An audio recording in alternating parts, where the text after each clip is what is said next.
Recorded live. First of all, the NRA should just change their name to the Assassin's Lobby. Because they are. Yeah, you can applaud that. Somebody should applaud that. And I'm here to tell you, 1776 will commence again if you try to take our firearms. Doesn't matter how many lemmings you get out there on the street. You have to have people in leadership to espouse something worth believing in. So I've challenged the status quo. I would remind you that extremism in the defense of liberty is no vice. And let me remind you also that moderation in the pursuit of justice is no virtue.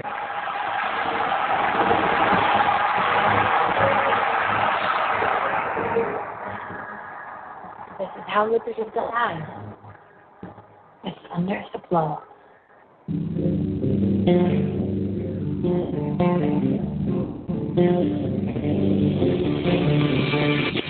Welcome to Liberty Cat Talk Live. This is your host, Todd Andrew Barnett, and his co-host, James Landreth Jr. Hey, everybody. Welcome to Liberty Cat Talk Live. We are now back on the air tonight. And welcome to the show tonight. This is going to be exciting. This is going to be thrilling. We got so much action going on. Action. And I'm not talking porno action here. Okay, just so everybody knows. But we are getting involved in a lot of different action here because we are talking about liberty tonight. As usual on Saturday nights, we are freeing ourselves from the control of the state. We are freeing ourselves from the control of the Republicans and Democrats all the time, every Saturday night, no excuses. Okay. Just so everybody knows, Jim Landreth Jr., my co-host, will be arriving late. He was stuck in traffic, so he'll be home shortly, and we will add him to the call. So we will be expecting him. All right. First off, let's greet our panel. He is a blogger on LouRockwell.com. He is also an author and probably a very good friend of mine. He was on the show last week. He's on again this week. Please, let's welcome our very good friend, Norm Singleton. Norm, you with us? Yes, I am. Thank you, Todd. All right. No problem. And he is a great ally of the Liberty Movement. In fact, he is part of the Liberty Movement. He is a practicing Muslim, and not to mention, he has a website called MuslimsForLiberty.org. He is one of the best individuals in the movement, all for showcasing the discrimination against Muslims by our government and preaching tolerance for Muslims all across the world and even in this country. Please welcome our very good friend, Will Coley. Hey, Will. Hi. How you doing? Great. Another beautiful day in paradise. All right. And finally, we have another caller on the air. He is a wonderful individual who is the founder and creator of globalpoliticalawakening.com, but it's actually at globalpoliticalawakening.blogspot.com. You can go to his website. He's one of the top conspiracy theorists in the movement, but he's my pal, and hopefully soon to be a permanent panelist and crew member of the show. Please welcome Mark Daniels. Mark, you with us? I am. Thank you, Todd, for that introduction, and welcome, Norm. It's good to see you back tonight, and also Will. Welcome to Liberty Cat Talk Live. Okay. Now, I just want to let everybody know that the show will, at its podcasted version, will be available for upload. We will upload as a YouTube video after the show, so keep an eye on for that. And also, our interview with our guest tonight will also be on YouTube and also available as well as a separate MP3. Okay, let's get right to it before we bring our guest on the air. He'll be joining us in a second here, but apparently the Ebola scare has really been rubbed up this past week. We saw what happened with Thomas Eric Duncan. We kind of sort of discussed this last week in a way, but we really didn't go into a lot of details. We find out that, well, 2 nurses treated him, which one was Nina Phram and this Amber Vinson. Turns out Amber Vinson's fiance may be carrying the Ebola virus. And I think the whole thing is just indicative of how idiotic the state is. It can't even prevent the spread of this virus. It can't even stop the transmission of this virus. And not to mention the fact that it's spreading fear and pandemonium and hysteria with the media on board. Is this virus really going to be the influenza panic of the 21st century like it was in the early 1900s? I mean, should we be concerned? Should we be afraid? What do you think, Will? My in-laws live in Africa. I think it's funny that you went to me first, actually. My in-laws live in Africa. They live in Nairobi. My father-in-law works in security service in Africa. He former gold medalist sharpshooter for the Kenyan Olympic team. He does like security and bodyguard type stuff, and he's all over the continent, Mauritania and Tanzania, and sometimes in the Middle East. And when I tell them, when I describe for them the way that the public in America are freaking out, the way that the media in the U.S. is freaking out, they kind of laugh, you know, because they just see it as absolutely ridiculous, the overreaction, the defaulting to hysteria, when in Africa they're just like, oh, I guess Ebola's here again for a few months. You know, like they're just like, whatever, it's Ebola. Like, you know, few people are going to die and it'll be over. You know, like they're not even, they see it like SARS and H1N1 and everything else. You know, like we've been told every year for the last 10 years that the new disease that's going to wipe out half the planet is here this year. And they see it the same way as some people in the U.S. see this. Whatever.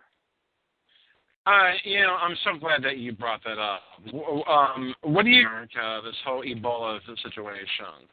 I think this whole thing, this entire hype is manufactured. I think it's contrived to really get everybody going, the Ebola's coming! The Ebola's coming! Well, not only that, it's been politicized. And, well, yeah, of course it's been politicized. How about you, Mark and Will? I mean, you, Norm. What do you think? I think that it's interesting that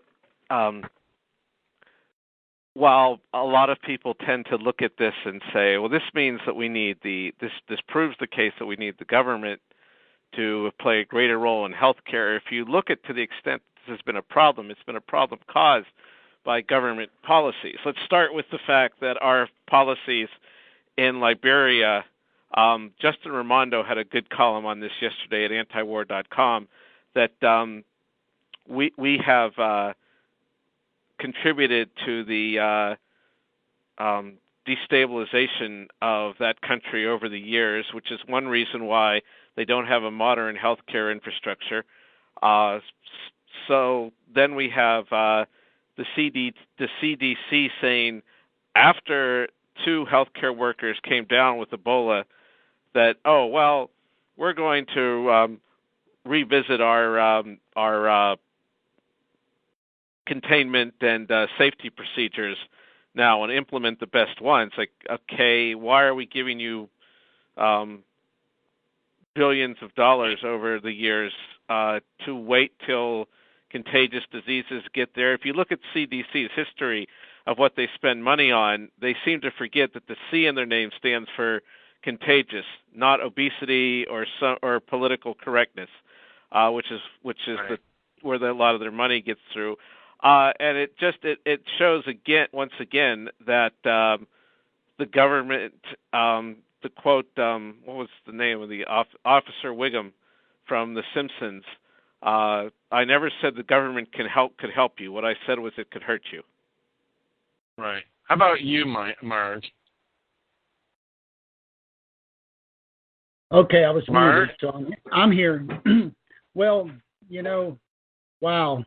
As a recovered fear porn junkie, I think that this is the old problem, reaction, solution, right? That's one of the most important things to bring to people's attention. There's nothing to fear here. Okay. There's some bodies that are dropping. That's probably more as a result of the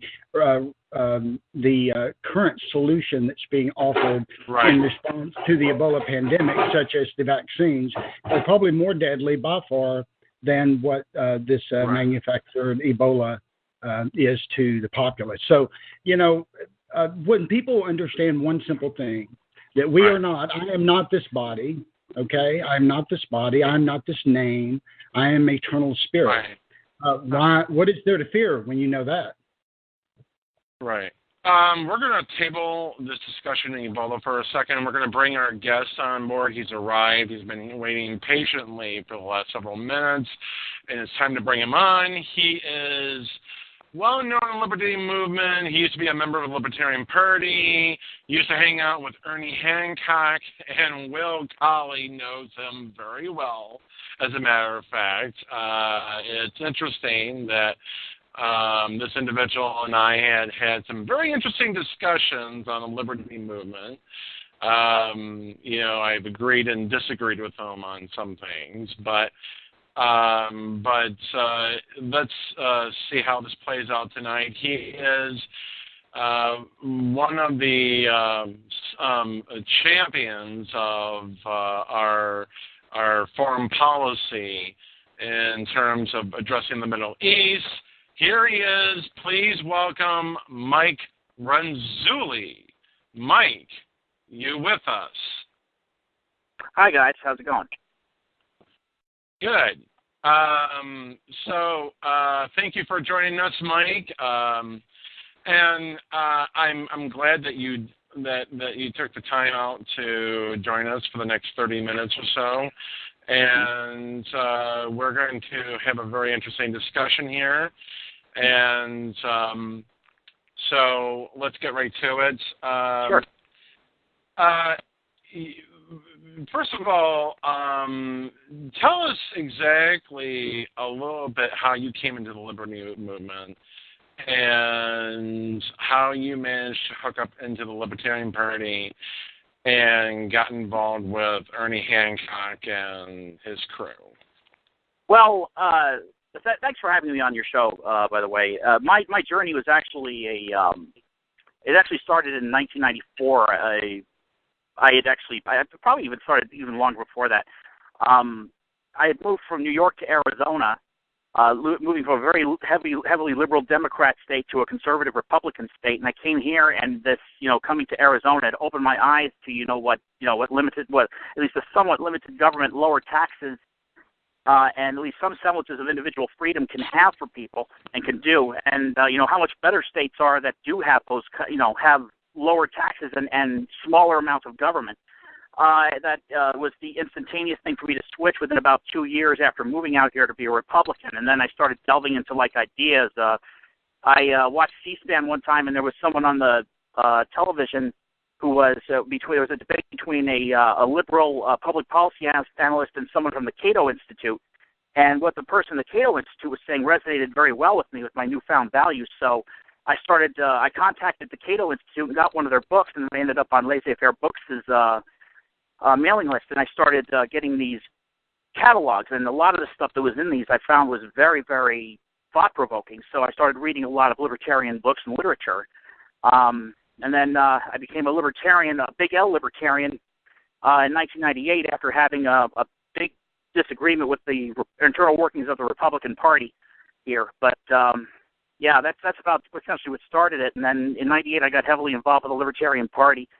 And then in 2010, I was a pretty consistent libertarian. I was very outspoken. I was very active in a lot of the circles. And for the last 4 years of my activism in the LP, I was a state and county officer.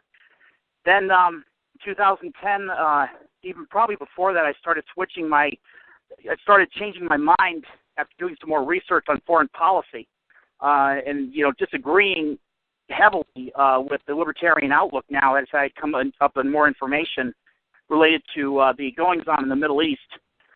And also, it has a lot to do with my delving into objectivism. I became an atheist in 2006, and then I decided I wanted to study Ayn Rand's philosophy, and I really, really liked it. And so in 2010, I switched to be a Republican, and I haven't looked back since. So, you and I had this discussion on the phone about what you see as a problem within the libertarian movement. Yeah. Which is, you've had a falling out with Ernie Hancock. Yeah. Of Freedom's Phoenix. And I don't know what precipitated that. Mm-hmm. But basically, you feel that, there is a contingency of libertarians who are making money off on the foreign policy as well as, a lot of the doctrinaire stuff that they're promoting within the movement. I take it you have issues with antiwar.com. Yeah, my biggest concern and my biggest disagreement. Look, let me tacitly or try to explain. I don't have a problem with people who subscribe to conspiracy theories. Human beings are very pattern-seeking creatures, and they try to find things. They try to find things of that which they cannot explain. It explains religion, and it also explains conspiracy theory. My biggest thing is that when you knowingly transmit this stuff and make money off of it, you are essentially benefiting off of the fears of others. That is morally wrong. And to disseminate conspiracy theories is a way of trying to remove responsibility from the responsibility or blame, as it should lay to, for the perpetrators of a particular act. A prime example are the 9/11 conspiracy theories that try to lay blame, in some cases, to Jews or onto the U.S. government when the blame clearly lays at the feet of Islam. Okay. Now, I will have to tell you this, but something, Mike? Even the neocons, even the harshest hawks in the Democratic and Republican parties do the same thing. They make money off the fear, too. The media makes money off the fear, too. Right. And something? They make far much more money than libertarians making money off on foreign policy. And very often what you get is Ron Paul usually ending up being the right. I know you think that Ron Paul is an anti-Semite, but I don't think he is. I don't think he is. I think the man is usually on target, and what he has said in 2008 and 2012 pissed off a lot of Republicans in the presidential race, but they also said, you know what, we don't want to hear this because we want to continue being pro-war. We just want to nuke or carpet bomb a lot of the Muslims in Pakistan, in Afghanistan, and Iraq, and what have you. Because hey, they're out to destroy us, they're out to kill us, and just like Theo Van Gogh, the cartoonist, who was allegedly killed by Islamists, who pissed off a number of Islamists, which may very well be true, which may very well be the case that he did, but you know something? But those were people who were hiding behind Islam, using it as a shield to say, hey, look, we're using our ideology to kill people because of the United States government's actions in the Middle East. Okay, let me also preface this with my response to that. First of all, I do not hate Muslims. I hate Islam. There's a big difference. Just like I hate Catholicism, but I don't hate Catholics. Okay? The fundamental thing to remember about Islam is that subjugation, as well as also war, is a primary facet of how the religion spreads. And it is also commanded by Allah consistently, and it's reinforced through the doctrines, history, and traditions of that religion. That includes also the Islamic text, but including but not limited to the Quran. All right? Now, in terms of other parties, such as you could also make the case that Christianity is the same. That is true only tacitly, or at least on the surface, because Christianity has a tradition of openly tolerating dissent. It did start off very, very poorly and was very, very violent at the time when it first started out, but it had things about it that did not allow for many of the things you see in Islam now to happen. That would explain why all the Romans are being crucified and fed to the lions by Christians in the early days of Christianity, wouldn't it? Yeah, that was due to paganism. Again, it comes with mixing religion with the state. In that case, the pagans were heavily embedded with the monarchy of Rome. That's why the Christians posed a threat to them, because the Christians were saying to everyone, "You are equal, and you are equal, and you are a child of God, no matter who you are." Whereas the pagans had a kind of a kind of a caste system among them, and also at the same time also had slavery. Whereas Christians, even though they later on adopted slavery, were even saying to the slaves, "You are a child of God. God loves you." Boy, so. You're deeply programmed. Oh no, I'm not deeply programmed. I've come to the realization I've recognized reality for what it is. Yeah. Well, okay, but I'm sorry. Go ahead, Norm. Go ahead, Norm. And by the way, I was a Christian for over 30 years. My dad was clergy, by the way. Okay. To make the long story, to make a very short point about this, is that when you mix religion with government, of course it's going to be a theocracy, just like you see in the Middle East. When you mix religion with government, of course it's going to be a theocracy. But you know what's even worse than spiritual religion, which is worse than anything else? How about fascism and communism and socialism? I mean, we have atheists, Mike, like Hitler and Stalin, who killed more people in the 20th century than any other religious follower combined. Okay. May I respond to that? Hitler, first of all, was a devout Catholic. And many of his, and a lot of them delved into a lot of Eastern as well as also Nordic mysticism. But the thing is that communism itself was also a religion. If you remember, if you can go online too, you can go. I think it's at the Museum of Communism website. You can see the personality cults, film footage, and even read about the personality cults of Mao Zedong and Joseph Stalin. I just want to interject here. This is Mark. I agree with that, and atheism also is a religion. No, it's not. Atheism is a lack of a belief. Oh, bullshit. Yes, it is. Yes, my atheism is the recognition of the reality there are no supernatural or spiritual planes to believe in. I choose reason. Man is the standard of all. Human life is the standard of all. You now kneel at a different altar. Okay, it's a religion, my friend. No, it's not. I don't worship anyone. I subscribe to objectivism because I agree with Ayn Rand's philosophy, and I think that she is right in her approach, especially with her ideas. Which brings all the truth that there is contained within you. Okay. Okay. which brings me to another question here. What is objectivism, and why do you subscribe to the ideas of Ayn Rand?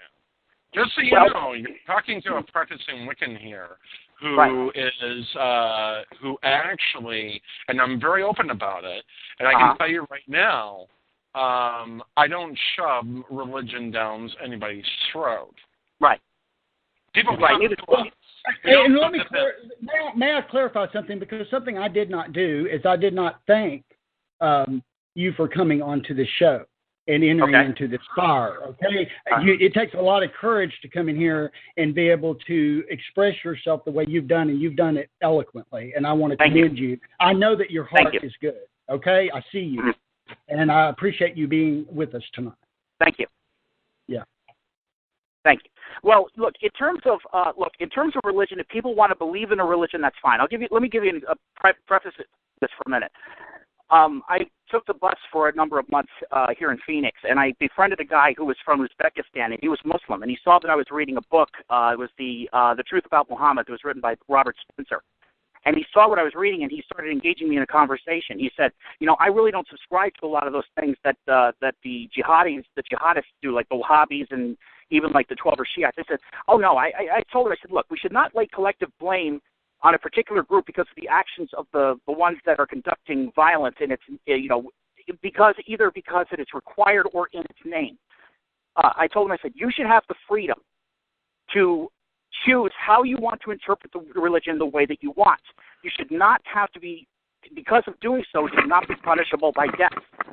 All right? Now, the thing is that in terms of objectivism is a philosophy of reason and reality.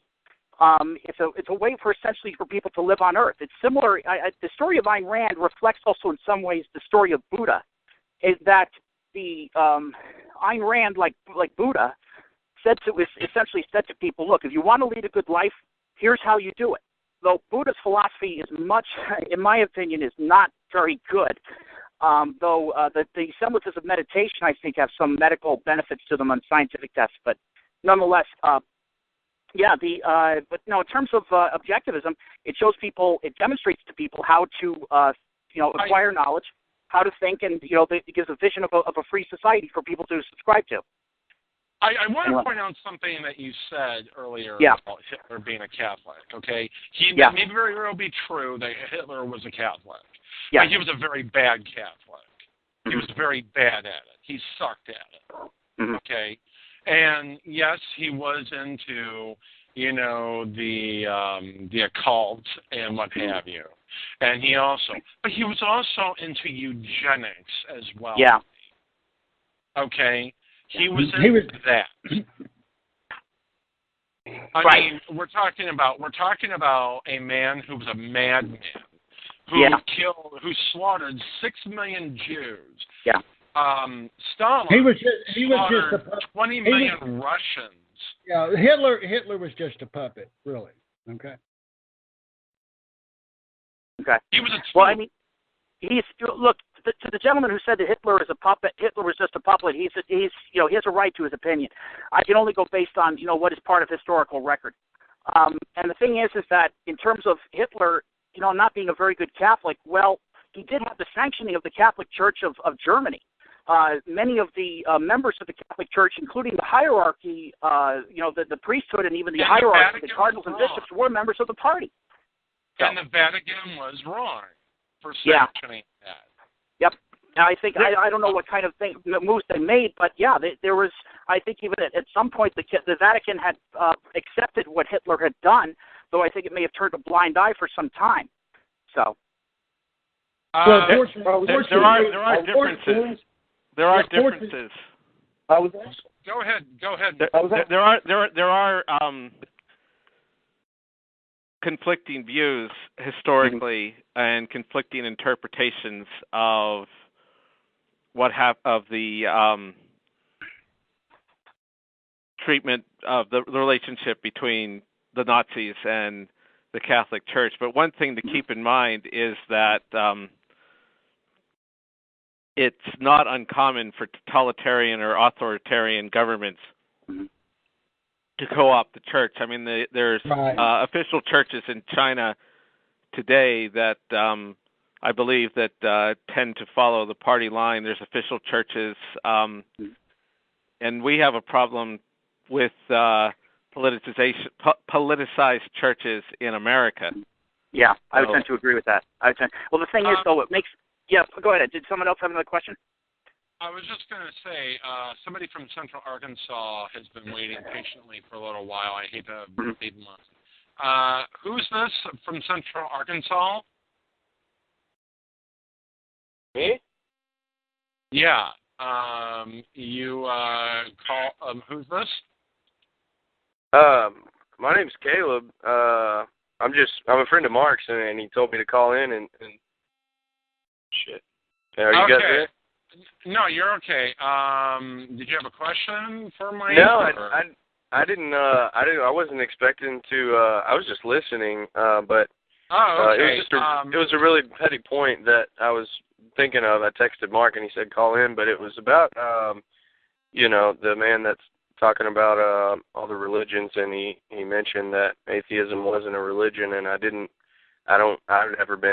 never been atheist, but I kind of figure that any group of people that all believe the same thing is classified as a religion. That's kind of the definition of a religion. I'm glad you said that. I mean, there is militant atheism, like Bill Maher and Sam Harris would actually under that. Yeah, just like there's militant Christians, just like there's militant Muslims, just like there's militant. I mean, there are people that are militant, right? That doesn't necessarily mean 4% of the world are sociopaths. So I mean, there's your militants right there. Right. Well, the only thing is, unfortunately, they're the ones ruling. Unfortunately, they're the ones ruling the world right now, right? Well, at least if I could just interject,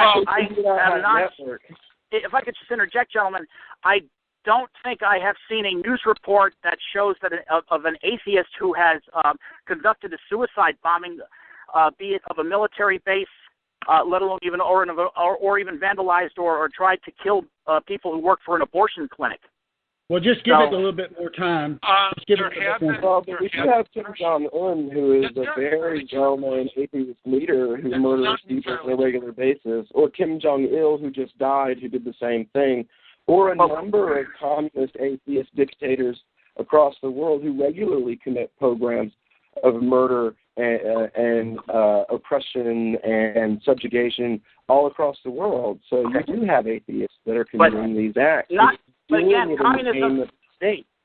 communism is also a faith-based system because it relies on the morality of self-sacrifice, altruism, that the individual is to be sacrificed to the state, the same way that the church, that religion calls for the sacrifice of man to the greater glory of God.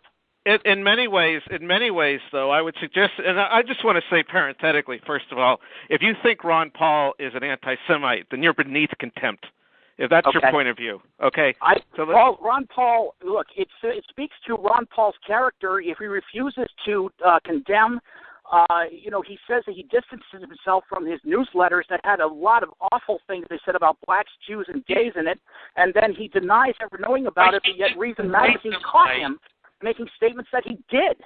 So he never said he knew. If you look at he never said he knew about what the awful filth that was in there. This has been litigated several times. There's been several explanations. I've worked with Ron Paul for almost 20 years. I can tell you he's the furthest thing from a racist or an anti-Semite that you could ever find. But why did he sign off on them? There was a Washington Post report that said, yes, he did. One of the staff members, it was reported in the Washington Post, came forward he signed off on all of those. An unnamed source said that, and I don't want to name who it is because I don't want to say, but I have theories on who it is. And Norm, wait a second. Hold on. I got to get in here. I've got to say this because you're engaging, Mike, in the same type of behavior right now that you earlier on in the show accused people that are called conspiracy theorists of doing. So you are really behaving exactly what behavior you condemned. No, because the reason why is that I have evidence that proves my assertions. Conspiracy theories are essentially you don't have evidence. the argument. All you've said please is allow me to make the distinction, sir. Please allow me to make the distinction. Yeah. Conspiracy theories are trying to apply the argument from design to world events. Very similar to creationism. Yeah. Common sense, right? So that's the difference. I do rely on at least my facts and try to get at least a semblance of evidence before I open my mouth about stuff like this. Well, I haven't heard any evidence concerning Ron Paul. Show us your I evidence. just named the Washington Post article. So that's not. No, evidence. I know that Washington Post article, and I know that neither of the articles or Reason magazine, or neither the Washington Post article or the Reason magazine article prove what you say it what you claim it proved. But I agree with that, and I needed to just make that point, and but my question though was because you say you're an objectivist, yes. and you say that you are and that you opposed cultish behavior. I've always wanted to ask an objectivist this: how do you respond to the charge leveled by some people, even some prominent libertarians such as Murray Rothbard, that Rand herself at the time ran what was essentially a cult of personality? Which is not to say, by the way, that not all objectivists are cultists, because there are various objectivists. I have good friends who are objectivists who would strongly disagree with your comments about Ron Paul, for example, because they're big supporters of Ron Paul. I have friends who are objectivists who are strong supporters of Rand Paul, and I have friends who are objectivists who don't like either of them for various reasons, including that they are borderline anarcho-capitalist and don't support any political figure. Well, to answer your question, no, I do not think that Rand ran a cult, because in objectivism, that falls flat on its face. That's easily debunked, because objectivism is a philosophy of individualism, and individuals have free will. Rand, to the best of my knowledge, never really tried to make it a point to control anyone's thought on certain issues. I think it's more like that Murray Rothbard was not telling the truth when he said things like that, as a way of him, as a way for him to try to, maybe maintain market share. I don't think he was. I don't think he was telling the truth. Well, it is a fact. It's documented fact by several people, though, that the Rand circle in the 50s and 60s, among other things, they talked about how, first of all, Rand's personal preferences, such as preferring Mickey Spillane to one of the great Russian leaders, became matters of dogma. Secondly, they conducted trials and purges, just like a Soviet cell, and this doesn't just come from Murray. It comes from, I believe there are other people that you can writers, some of whom I think may be quite sympathetic to Rand, or at least were at one point. I've never read Nathaniel Brandon's book on his relationship. Look, with Rand, but I did read Barbara Brandon's book, and Barbara Brandon was very sympathetic to Ayn Rand in the end. That book is the Passion of Ayn Rand, I think it's called. It's a very interesting book if it's still in print, and anyone who wants to learn biographical information about Rand and her influence on the libertarian movement, I would recommend that. But she does deal a little bit with the cultish nature of the Rand Rand circle. Allow me to give a little background about Barbara. Barbara Brandon, before she died, openly stated that she and Rand had reconciled. I think it was about a year or two before she passed away. And I've come to understand through the gentleman who did the research for The Passion of Ayn Rand is that they did not speak after their meeting when Barbara flew from New York or to California or California to New York to meet Rand, because apparently Barbara had disclosed to her that she was thinking about writing a biography about her, and apparently Ayn Rand did not approve. And so as a result of that, after Ayn Rand passed away, then Barbara published her book. I think what is suspect about Barbara Brandon, and one of the reasons I no longer have any more respect for her is if you watch the movie that is based on that book, it makes Rand to be out like a cult leader. And in fact, that was not the case at all. There's the Objectivist Academic Center where there's a large, about 2 or 3 pages worth of articles written by Jim Perrin that refutes all that, and also tells quite an interesting perspective, I believe also based on fact, about Murray Rothbard. Okay, let me interject here for a second here. Okay, since everybody's been, yelling and screaming at each other at some point. But I just want to point out, which happens all the time on this show. But anyway, I just want to point out something here. Ayn Rand did say, and I do recall an essay she wrote many years ago. Right. Many years ago, in which she supported big business. In which she was very much not just supportive of big business, but it seemed to imply that she was supporting government handouts for big business along those lines. And, what I find very distasteful about Ayn Rand, even though I give her a lot of credit for her influence and helpful development of the libertarian movement, as it is, the modern movement as it stands today.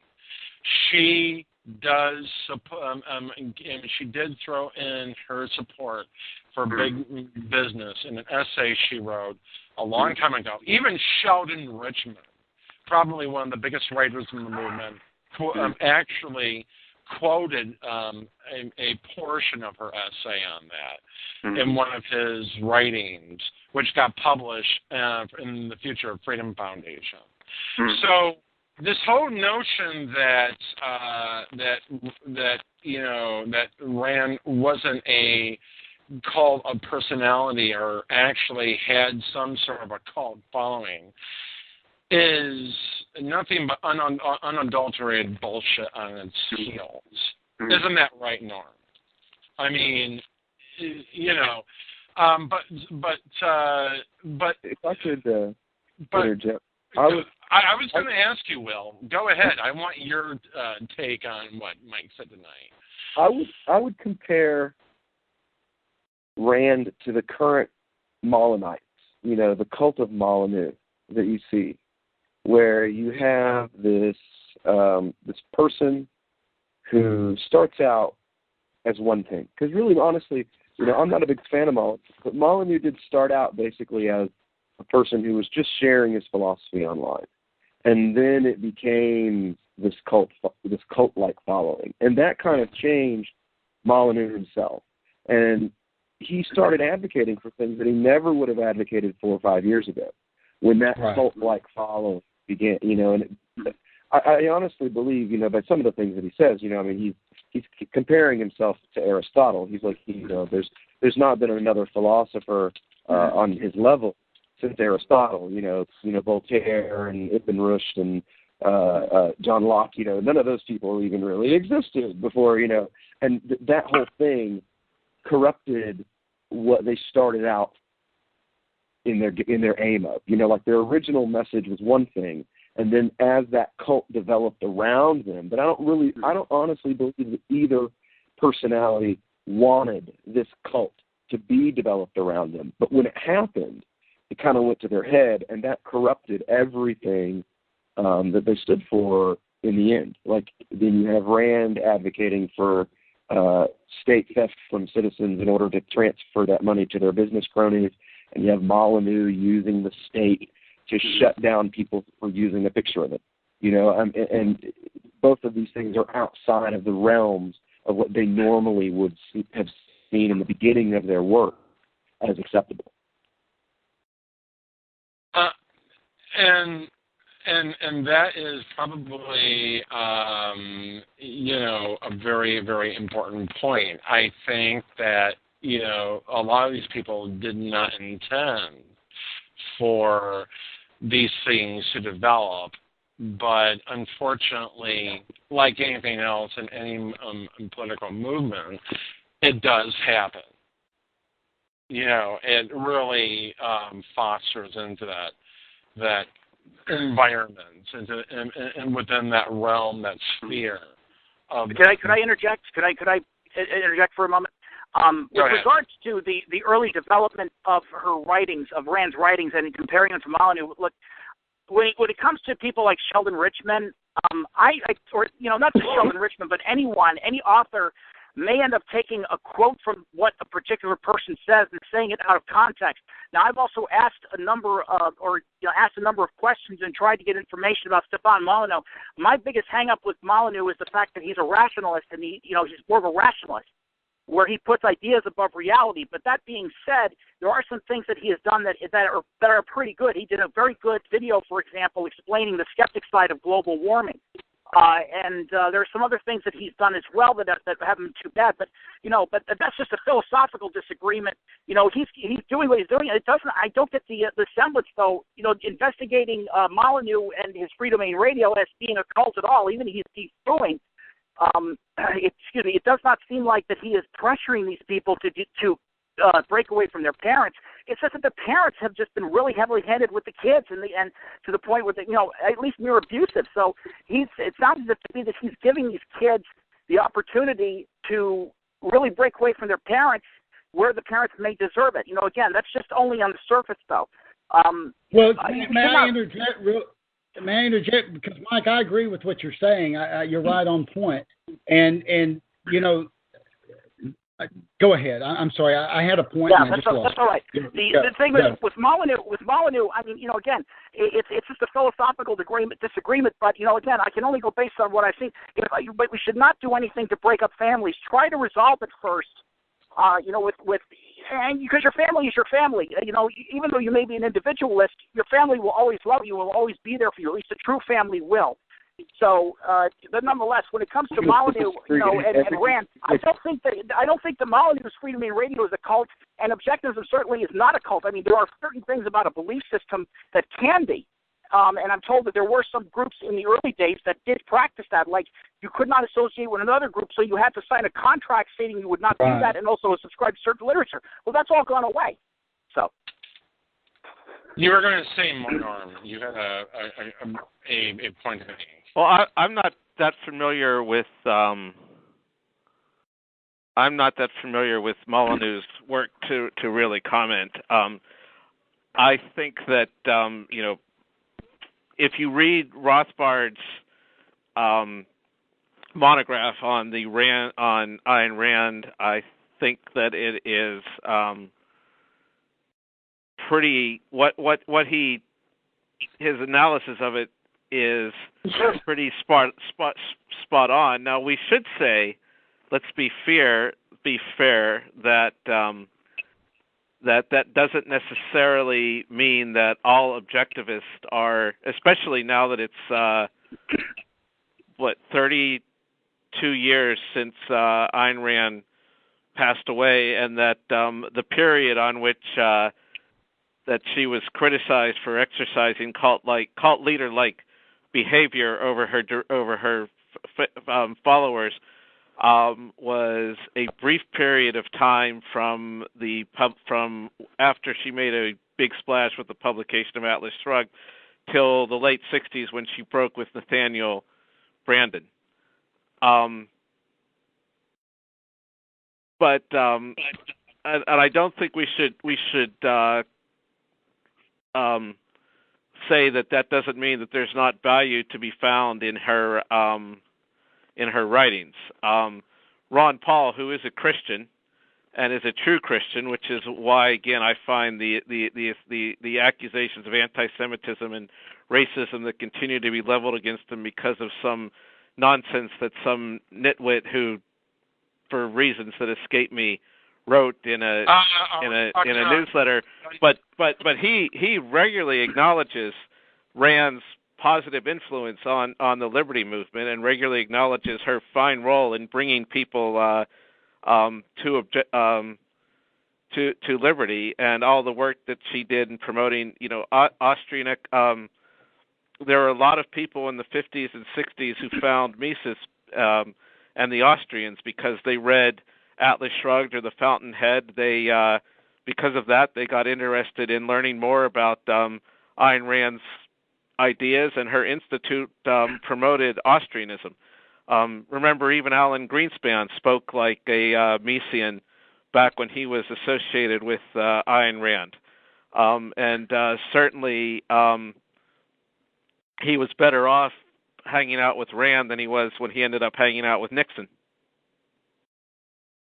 I can just interject.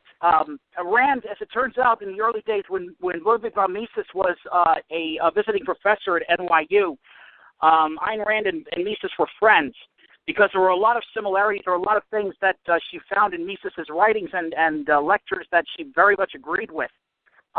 So, yeah, there is a close association or some sort of, I don't know if necessarily similarities, but there is at least a lot of common ground between the Austrian school and objectivism. What only they differ on, of course, is the morality. Because objectivism is strong on the whether a person will act in their own rational self-interest, and there is morality involved in their decisions. Austrians don't tend not to delve into those kinds of questions. It's more, they're more. I think it's more along the line of the subjective theory of value. That people just make choices with very little to no thought involved. But, again, that's not being facetious. I'm just, at least based on my general understanding of it. Okay. But I just want to point out that I share my outrage with you, Norm, when you were talking about the accusations against Ron Paul being anti-Semitic and racist, considering that he did not write a single word in those newsletters. And, there were some people there was one individual who was identified, the name escapes me for the moment, who actually was responsible for it, and for writing one of the letters. And even that aside, that entire newsletter, the controversy that was brought up in 2008 and 2012 was nothing but a distraction away from the real issues that Ron's campaigns in 2008 and 2012 were all about. But that's a total argument to be made on another day. It isn't just Ron Paul's newsletters. Also, I would point out too that he's also condemned Israel for its activities in the Gaza Strip. As he should. No, he should not, because Hamas is is an organization that was started by the Muslim Brotherhood out of Egypt. The Mossad, wanting to kill the Jews and eliminate the state of Israel. The Mossad's hands are in on that too, my friend. The Mossad, okay. So no, they were get not. Off your Israel bandwagon because wait, you're dead wrong. You're dead in order tonight. He takes an even-handed view, and he has repeatedly said that Israel is an independent sovereign nation. And that his main objection to Israel is our relationship with it, the fact that it receives billions of dollars in aid from America, the fact that yes, our foreign policy is tilted in a way that is at least perceived in the Arab world as discriminatory against the Palestinians. Yeah. The United States is a terrorist nation who supports other terrorist nations and also supports terrorists, creates terrorists. Okay. Are you aware that some of the members of Israel's parliament are also Arab descent and Christian? Are you also aware that Supreme Court justices are also Arab descent too in Israel? I wouldn't doubt it. Okay, I wouldn't doubt it at all. But how many? Do you know any Jews that live in Gaza, in the Gaza Strip? How about Christians? You see what's been happening to them? No, I haven't. Yeah, they are routinely persecuted. There are no Jews that live there. Okay. Humanitarian workers are scared to death. They will not go into the Gaza Strip because of the atmosphere that Hamas has created, literally making the Gaza Strip into a haven for terrorism. And there are numerous Muslim groups that go around there that will essentially come up to people who are not Muslims and say, "Convert or die." And if you don't convert, they will kill you. I'm not going to argue with you. I'm not going to disagree with anything that you said. I will ask you one question though, which is why should the United States government send foreign aid to any country overseas? B, wouldn't Israel benefit if the United States stopped subsidizing not just the Israeli military, but as part of that, also stopped giving foreign aid to other countries in the Middle East, and stop trying to be a global empire. All right, allow me to put that in context. Allow me to put that in context. The actual aid to Israel, while I don't disagree of eliminating the direct foreign aid in terms of subsidies, direct foreign aid to Israel has gone down drastically, but what we've done is, and I think this is actually a better arrangement, is actually open trade with Israel. We've lowered tariffs with them, and Israel has also responded. They've also lowered taxes. That's wonderful. We should be doing more of that. We should have more trade and cultural exchange with Israel. Right, but that's magnificent. I mean, right. Both of us both countries can benefit from that, and that way the United States and Israel, by that relationship, we can serve as an example to the rest of the world as to what happens when you get your act together and you do a little capitalism. Right. Well, and Netanyahu has been the one that's liberalized a lot of its markets and privatized a number of state-run industries. But the thing is to remember why the United States support countries like Israel is because essentially the United States is a westernized country, and we should support countries that reflect our values. In the case of Israel, it is involved in essentially a fight for its fight for its survival. Most of the wars that Israel has fought have been defensive, and it has been in fact its Muslim neighbors that have initiated the wars against Israel, not the other way around. That's a ball-faced lie. That's a ball-faced lie. I have plenty of evidence that can prove my assertion. There's been more than one ball-faced lie. Hold on, everybody. Hold on. I just want to interject here. First of all, not Vietnam. Not the first Gulf War. What happened because we got involved in the first Gulf War because we were pals with Saddam Hussein. That is a very well-known truth because you had Dick Cheney and John Bolton and their allies going over to Iraq, and they shook hands. Remember the infamous photo where one of our officials shook hands with Saddam Hussein at that time, and he was our ally, and that's when we turned on him. How about the fact that we actually provided funding and training for ISIS, okay, which we should never have done in the first place. If ISIS is a terrorist organization, and mind you, it's behaving like a terrorist organization, which a lot of the hawks are right about.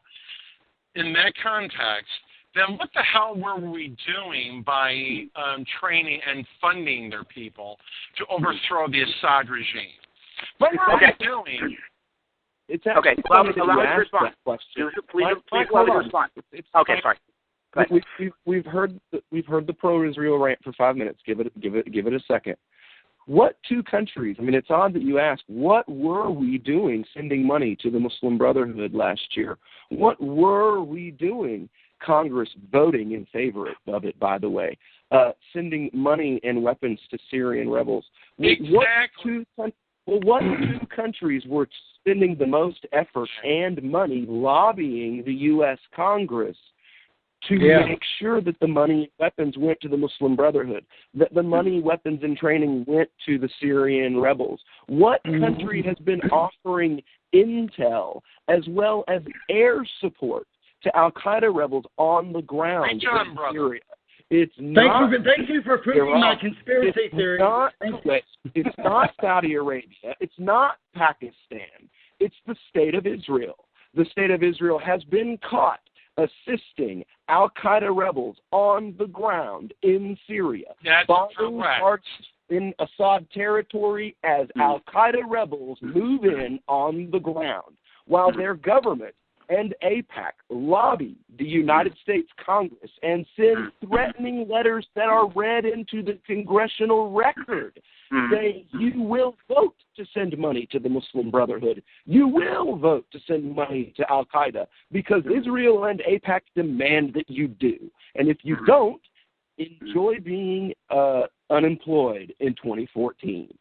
And not to mention, it strengthens the military-industrial complex because we've got a lot of defense contractors who depend on that. Mike needs to have a chance to support the defense industry in perpetuity because even if America is in time of peace, we will be sending billions of dollars of weapons to Israel or billions of dollars to Israel to buy weapons with.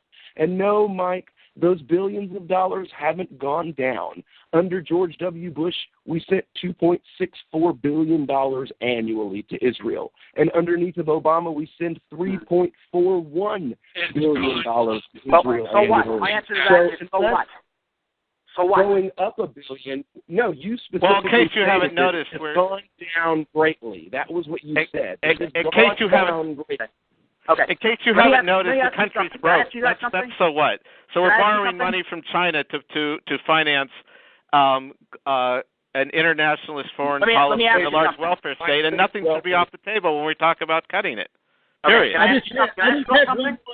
Can I ask you something? Sure. Are any of you familiar with the history of the Ba'ath movement? Yes. Okay. What do you know about the Ba'ath movement? I'm going to let you tell me because I think you're a lot more educated than I am. You're a lot more educated than I am. Yeah. The Ba'ath movement was a movement that was started by this guy by the name of I believe his name was Michel Afrouk. All right. He was a French citizen of Syrian descent.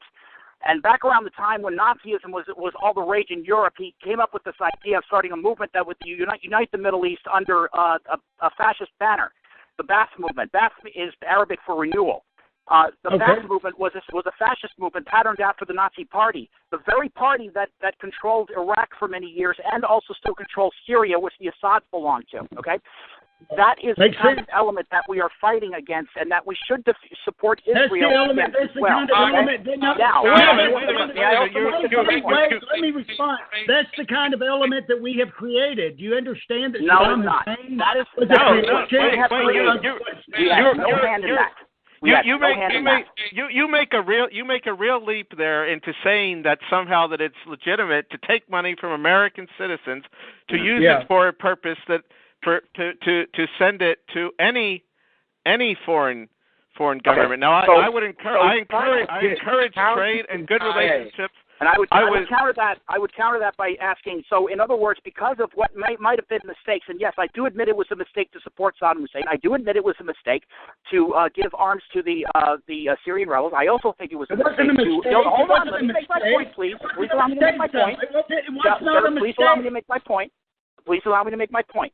It was also a mistake for us to try to rebuild Iraq and Afghanistan after we had thrown out the Taliban and also Saddam Hussein, okay? But that being said, so therefore, does that remove the United States from having any kind of semblance of moral ability to defend itself when it acts in its best interest, even though it may not be the best decision? No, it doesn't.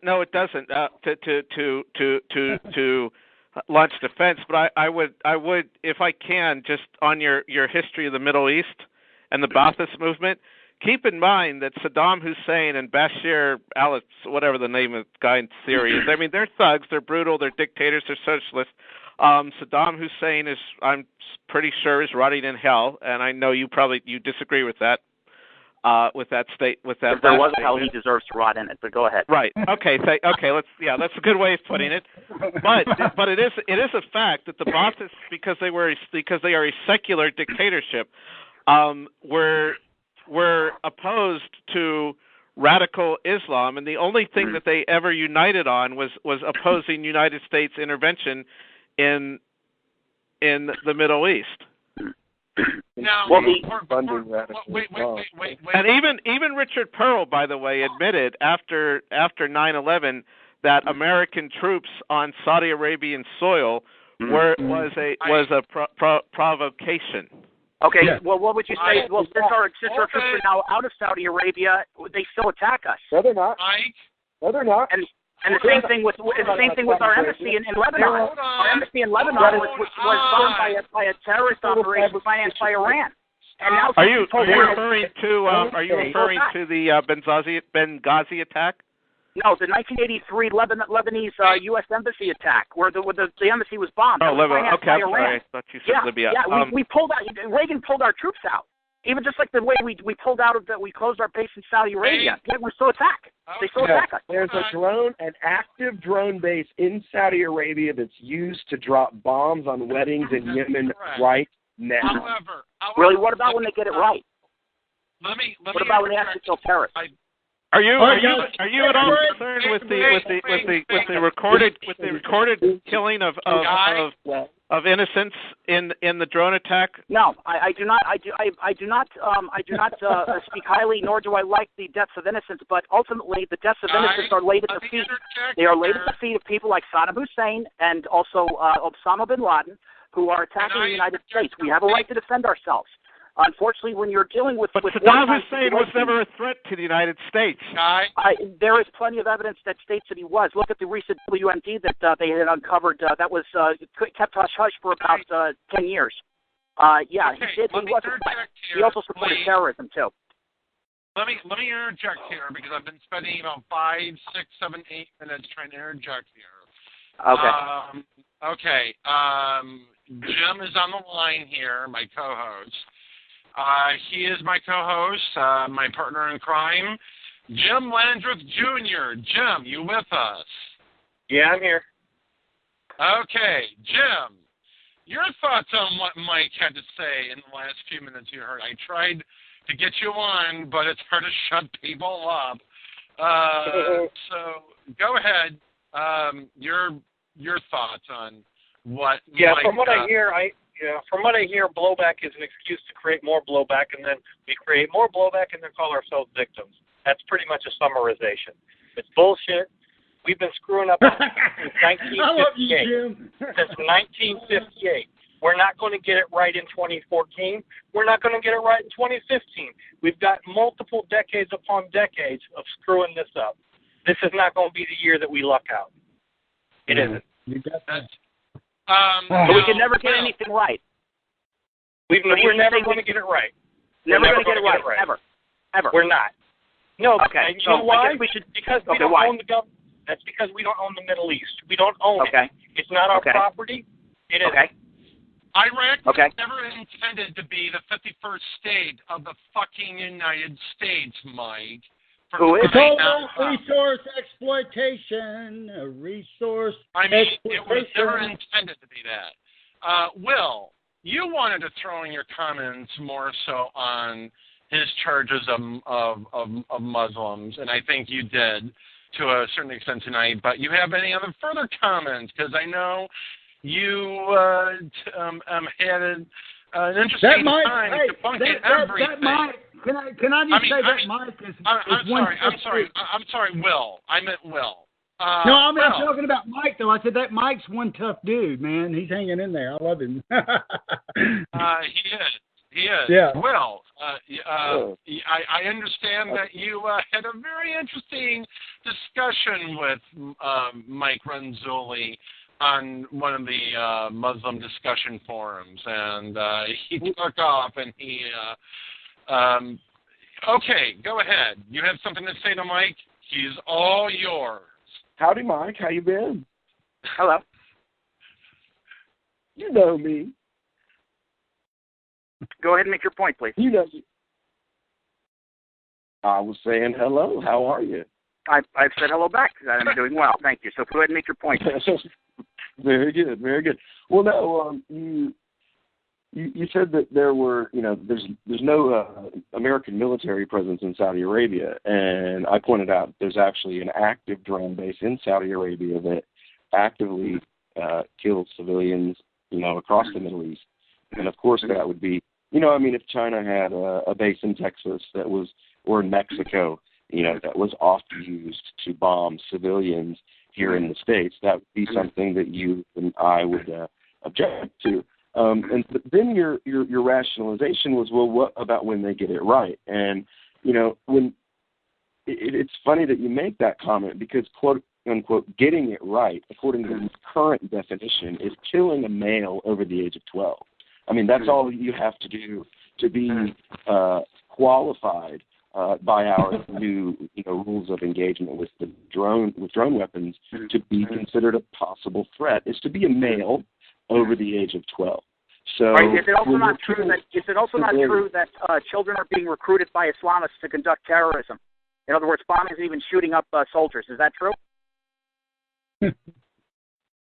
I haven't seen personally any child. It happened in Vietnam. Even immediate. It happened in Vietnam. The communists did the same thing with the children in Vietnam. My mom's foster brother was in charge. Hold on, my mom's foster brother was in charge of the laundry area in the base where he was stationed at, and the little kids, Vietnamese kids, one time decided to come in and throw grenades at them. And we have no business. How does that have to do with the topic of conversation? Plus, also, I would point out that the Will Coley perspective is biased because it sounds as if he. I would also point out that Will Coley's perspective sounds like he's biased because it sounds as if that it is a drone operation specifically geared to kill innocent civilians, which that is not the case, and that is a loaded, fairly biased. They do it all the time, and they haven't stopped doing it. They don't really give a shit. I didn't state that it was a base that was specifically for killing civilians. I stated that the current statistics are that for every one terrorist that we kill 50 civilians, and the only thing that you have to do to be able to be qualified to be that one terrorist is to be a male over the age of 12, which means but again, that goes back to my original point. That goes back to my original point that obviously the kids are being recruited. Okay? This is wartime, and the wartime, your ethics, the codes of ethics are completely different. God's law is not suspended because somebody decides they want to go and exploit the resources in another country. You can't just... Okay. So we exploited the resources of Iraq. Are you aware that we also charged Japan for the same, for the occupation of their country? You think that we did the same thing in Iraq? I don't know what to say to you, Mike. I don't know what to say to you. And we killed them, and then we charge them for killing them. That justifies and rationalizes it somehow? The Japanese were the ones. The Japanese were the ones who attacked us first. Just like Iraq was the one that attacked us. Iraq never attacked us. Yes, they did. No, when did they attack the United States? Saddam Hussein. There is plenty of evidence that proves that Saddam Hussein was supporting terrorism against the United States and had active chemical weapons. What evidence? What evidence? What evidence is there? What evidence? What evidence? Yeah. Well, if I show it to you, will you believe me? Show it. Okay, I'll be more than happy to. I'll send the evidence to Tom. There is a paper trail that establishes. Well, for example, there was a paper trail that established that Saddam Hussein was sending checks to the families of suicide bombers. Yeah. And the bombers in the United States against Israel, and I believe even targeting American targets in the United States. The regime also housed a well-known bomb maker. Who had also trained other terrorist groups to make bombs as well. Well, you know what? Israel was totally correct in 1981 to take out Saddam Hussein's nuclear facility. They would have been totally correct because I know of that case, and I said in the United States, not in Israel, but Israel would have been completely correct to bomb Saddam Hussein and take him out at any time in the 25 or how many years between 81 and the United States removal of Baghdad because he was a threat. Israel might be justified right now in another bombing operation in Iran if they could do it. If they sincerely, I mean, I support Israel's right to defend itself. I believe that you were correct that the Israel Middle East conflicts, Israel Arab conflicts from 47. Are you people taking fucking crazy pills? No, I'm bombing a country that hasn't bombed you self-defense. Because you have a I don't believe I'm because you have a I'm talking about a situation where I believe he was correct. Let's do it one at a time. Hey, stop. Guys. Stop for just a minute. One at a time. You go. I believe that's Will. You go, and then Norm, you can respond. What rational definition of self-defense states that I don't like the fact that you have a gun in your house, so that means I could come burn your house down? I mean, it's literally like saying one of these gun grabbers in the U.S. can say that they don't like the fact that I've got a rifle, that I have a pistol. It makes them feel threatened. Exactly. They feel scared because of the fact that I've got a gun in their neighborhood and it could hurt somebody. So that means they have to run my house down in self-defense or shoot a member of my family.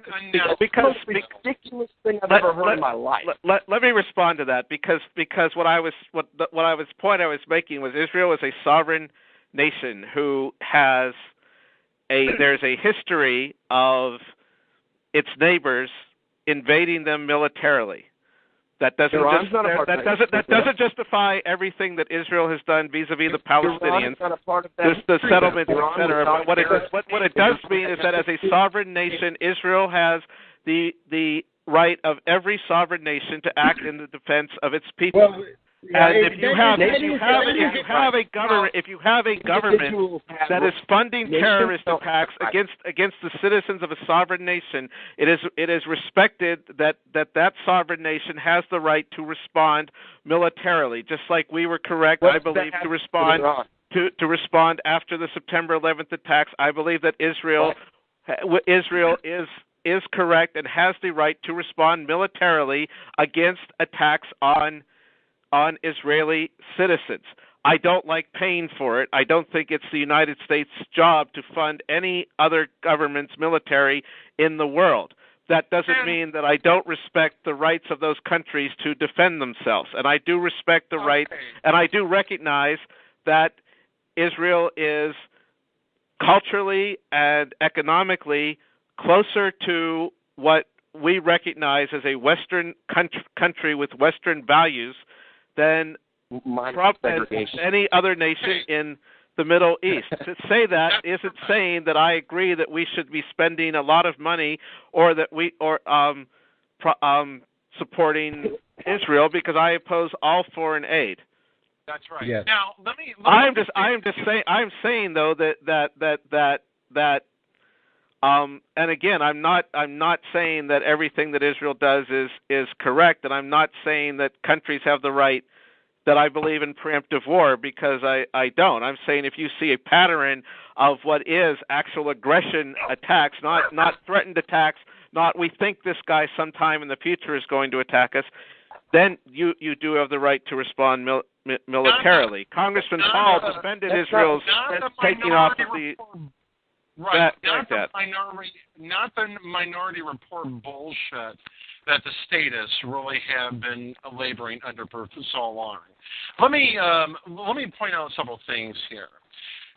It's amazing that a lot of the hawks who are screaming for terrorism are the same people who once screamed bloody murder when it came to communism, because we were told the bullshit lie that communism was going to spread throughout the entire globe. That never happened, okay? Vietnam was a mistake. I don't care what anybody says, Vietnam was a mistake. And so was the first Gulf War. So was Operation Desert Storm and Desert Shield, okay? Second point. You also have the IRA bombings that took place in Ireland that killed a number of British people in England, for fuck's sake, in the 1990s. Where were you people then when it came to the bombings coming from the Irish Republican Army under Sinn Féin? Okay? They started back up this year, actually. Yeah, they started back up this year, as a matter of fact. Where the hell have you people been on this issue? Oh, no, we have to be very silent about that, because that's their problem. But when it comes to terrorism, because, hey, we can't let a guy who seems to be riding a camel, gee, he must be an evil Muslim, so therefore he must be a jihadi, or perhaps part of the Mujahideen. Third, why weren't you guys calling for bloody murder when some of Israel's top government officials were killing innocent people too, who were also responsible for that? There have been a number of articles pointed out in antiwar.com over that situation. A number of them with alarming, damning evidence. We had seen time and time again that blowback has been a fucking failure, Mike. We installed the Shah of Iran in 1953. Remember the Iranian crisis of 79 when we deposed the Shah of Iran, when that entire situation went down? And look what happened. People were protesting. People were killed. There was way too much collateral damage. There's been collateral damage on so many other sides. It is fucking insane. Collateral damage, my ass. These are dead children, murdered children, murdered women, and murdered men. That's what they are. They're not collateral damage. I go back to my original point, which is the United States needs to go back to its the policy of the founders. And I just saw a quote from James Madison today on Facebook. I'm trying to remember it exactly, but it was that something like freedom and a war making or empire are ultimately incompatible. So the United States needs to decide: do we want an aggressive foreign policy that alienates the rest of alienates large chunks of the world, or do we want to maintain a free society? And not to mention the fact that we're broke, and it is not just the welfare states bankrupting us, it is the warfare state. We just can't afford it. And how does anybody in the world benefit? Well, except for China, because they looks like they're poised to overtake us as the next major economic power. But that actually ought to be of more concern to us than some jackass in a cave. Allow me to interject, please. Allow me to interject. Non-intervention. Look, even I would like to go back to the classical liberal order of the 19th century that stretched from the mid-19th century to probably the mid to early 1920s. However, though, non-intervention only works when you don't have countries that are hell-bent on attacking you and wanting to destroy you. When non-intervention worked only so well up until communism came along and it said, hi, well, here we are, we're going to collectivize the world, the international, we're going to spread by force. Hold on, let me make my point, please. Do you know the definition of insanity? Please allow me to make my point, and I'll use the Iranian coup as an example. The Iranian coup is a completely legitimate action. As it turns out, Mohammad Mossadegh was in fact was consorting with or was an ally of the USSR. With his election, and had he been able to solidify power, he would have made Iran into a satellite of the USSR and allowed the USSR to get more oil for its country. The United States had a right to reinstall the Shah, who was the legitimate ruler, because the Shah was bringing Westernization and capitalism to his country. No, Mossadegh was democratically elected. Mossadegh was democratically elected. The Shah was not the rightful. And what right does the United States government, or any government for that matter, have to go into another country and install anyone? Because there's no right to enslave. That's essentially what he wanted to do, was by turning Iran into a communist state, he was going to enslave the populace. He was going to collectivize the country. Excuse me. But that has nothing to do with the United States. Okay, but how does the United States? Why does the United States then have the right to steal from me to go free people in other countries? The largest slave so you're saying that you prefer instead for other countries to set up dictatorships? Yeah, the largest slave state in the world. I'm saying that I prefer to live in a United States that's a limited constitutional republic that goes not abroad in search of monsters to destroy. I mean, you're ignoring you haven't addressed the question about blowback. Right. Right, because at all tonight. It's been asked. It's been brought up several times. It's something that is a concept that does not come from libertarians. It actually comes from serious foreign policy scholars, including several analyses from the Central Intelligence Agency. Such as Chalmers Johnson, of which I read his book, and he has a right to his opinion, but not to his own facts. You see, the proper function of a government is to protect individual rights. The same goes for you, Mike. It's not the proper function of a government to protect individual rights around the world, though. That's insane. Okay, but the thing is, it is helping. In terms of Iran, England had asked for our help, and the CIA culminated and devised a plan to conduct a coup to kick out Mossadegh.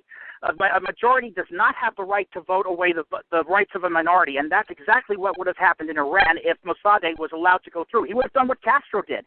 He had just kept his communism in the closet until he came out and said, "Hi, I'm a communist. We're allied now with the USSR. Thank you. Have a nice day." How about the people of those kinds of... Yeah, the Shah got in and he started cracking down on civil liberties immediately. Yeah, he was a real improvement.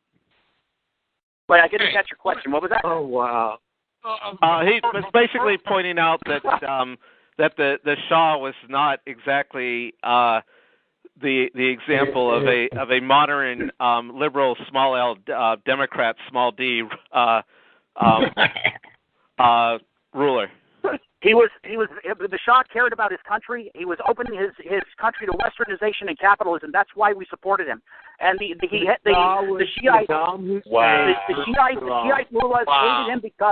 Shiite mullahs hated him because he was a buttress against their willingness to erect an Islamic state. Well, now that the Shah's gone, look what you've got.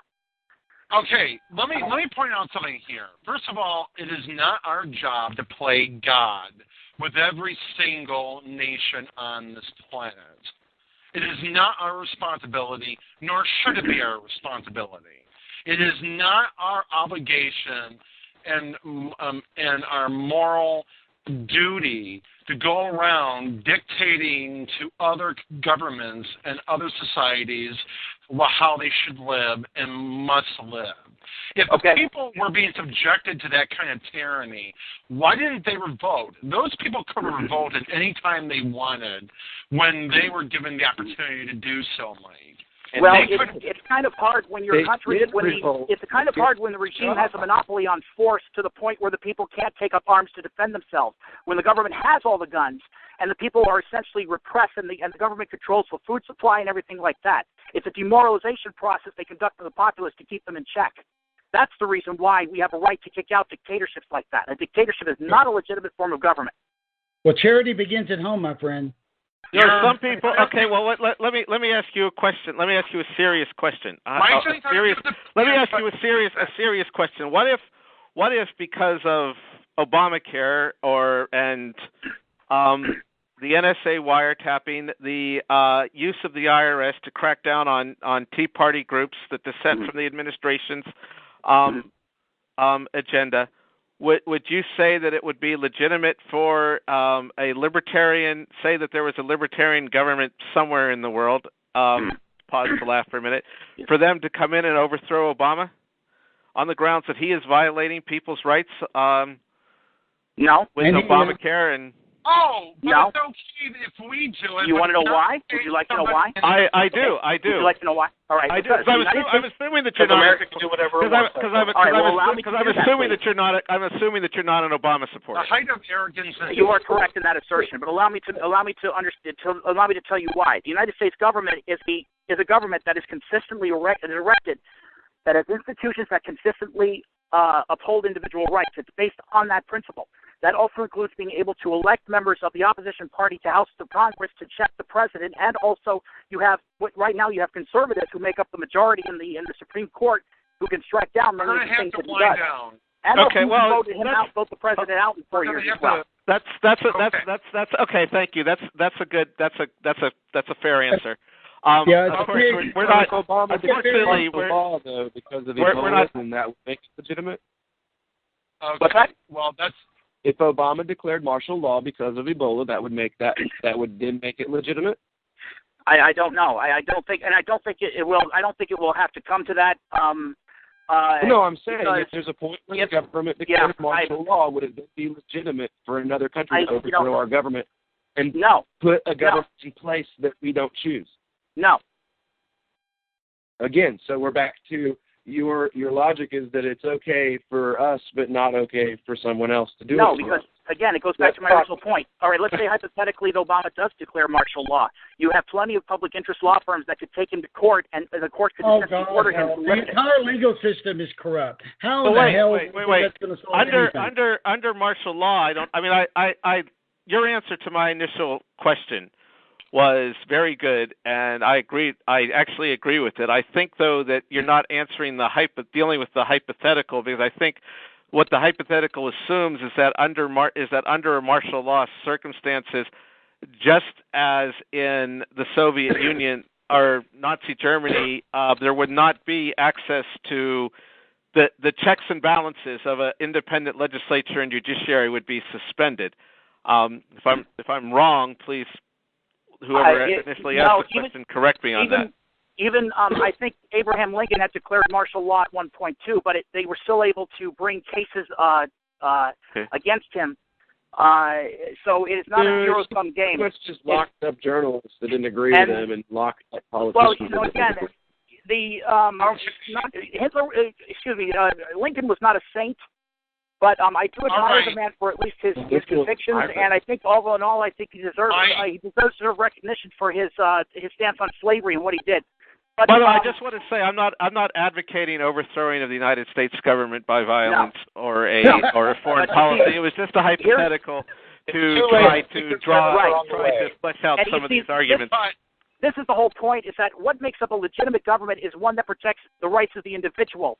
And a society that makes it so that people have political and economic, as well as also political and economic freedom, is also the kind of society that we reflect, because our government is essentially like that. No, it isn't. Our government is not like that. Our government made it once like that. Our government is not like that now. I mean, if you believe that, you're living in fairyland, my friend. Fairyland. Okay. I hate to interject here, but it's time to wind things down. Thank you very much for joining us, Mike. I know it's been way over a half hour we got into this sort of thing. So I had feeling it, Mike. Thank you, Mike. You're welcome. Thank you all very much. I've been kind of tough on you, Mike, but I want to tell you something. I love you, brother. And thank you very much. I want you to know, Mike, I truly appreciate everything that you're doing. Mike, I enjoyed it. You're a worthy debating partner. Thank you. I do have to say, though, I was a little surprised at the end to hear an objectivist. I think I must have misunderstood you when you said that we have economic freedom today in this country because we can't even you literally can't even start your car or get out of bed anymore without being impacted by some stupid federal regulation these days. Well, we do have economic freedom from the sense that is, that's the result of the institutions that our government is set up to erected to protect, which is political and economic freedom. It has been dragged down due to Bush and also Obama's policies of spending and also regulation. But I think if Reagan's election could be of any indication, we can get our groove back. And I think that things are pretty poor right now, but we can get our groove back. So. Okay, thank you very much. Well, thank you very much, everybody. I appreciate your optimism. I do share it. Thank you. And thank you, Mike. You're welcome. Have a good night, guys, and thanks again. Bye-bye. I share his optimism as well, probably just from a different perspective. Okay. So, wow. That is totally whacked, as they say. That is totally fucked up, what's his thinking on foreign policy. But, may I share some love? If I can't do it right now, let me know when I can, because I want to share some love, okay? Well, just hold that thought for a second. Okay. But, Ron Paul says that the Ebola situation has been way overblown. I happen to agree with him. I happen to side with him on this. I think that, the whole Ebola situation is completely gone off the rails. It reminds me of the whole scaremongering over the bird flu virus, the H1N1 virus, that everybody was saying, oh, the bird flu's coming, the bird flu's coming. The chicken little spreading their wings and saying, you know, the bird flu's going to come and kill us all. What I'm just wondering, you know, is Ron Paul right on the button here? I really do think he is probably the most eloquent speaker on this, because he's a doctor and, oh, well, he happens to know what he's talking about. What say you on this, Norm? I certainly agree with him. I think that, you know, the way to stop Ebola is common sense precautions. And again, if we allow private property owners to exercise more control, we would likely have a better outcomes. I mean, the fact that Ebola is a threat again is all because of government failures. You know, starting with the intervention in Africa, which has weakened those which is instead of helping those countries, it's our fomenting of militarism and our aid to dictators has made it much worse. So there is actually, even in Ebola, there's a little bit of blowback. But then look at the poor airline screening, the fact that people coming here for treatment with infectious diseases, it's not discovered what they were, and the only alternatives are either throw them in with everybody else on the plane and let everybody take their chances, or just have no airplanes whatsoever. I mean, only the government would do something like that. I think a private airline would be more likely to figure out a way to get people here safely without putting their employees and their other customers at danger. And you know, the TSA is packed with a bunch of fucking idiots when it comes to the screening of this whole thing.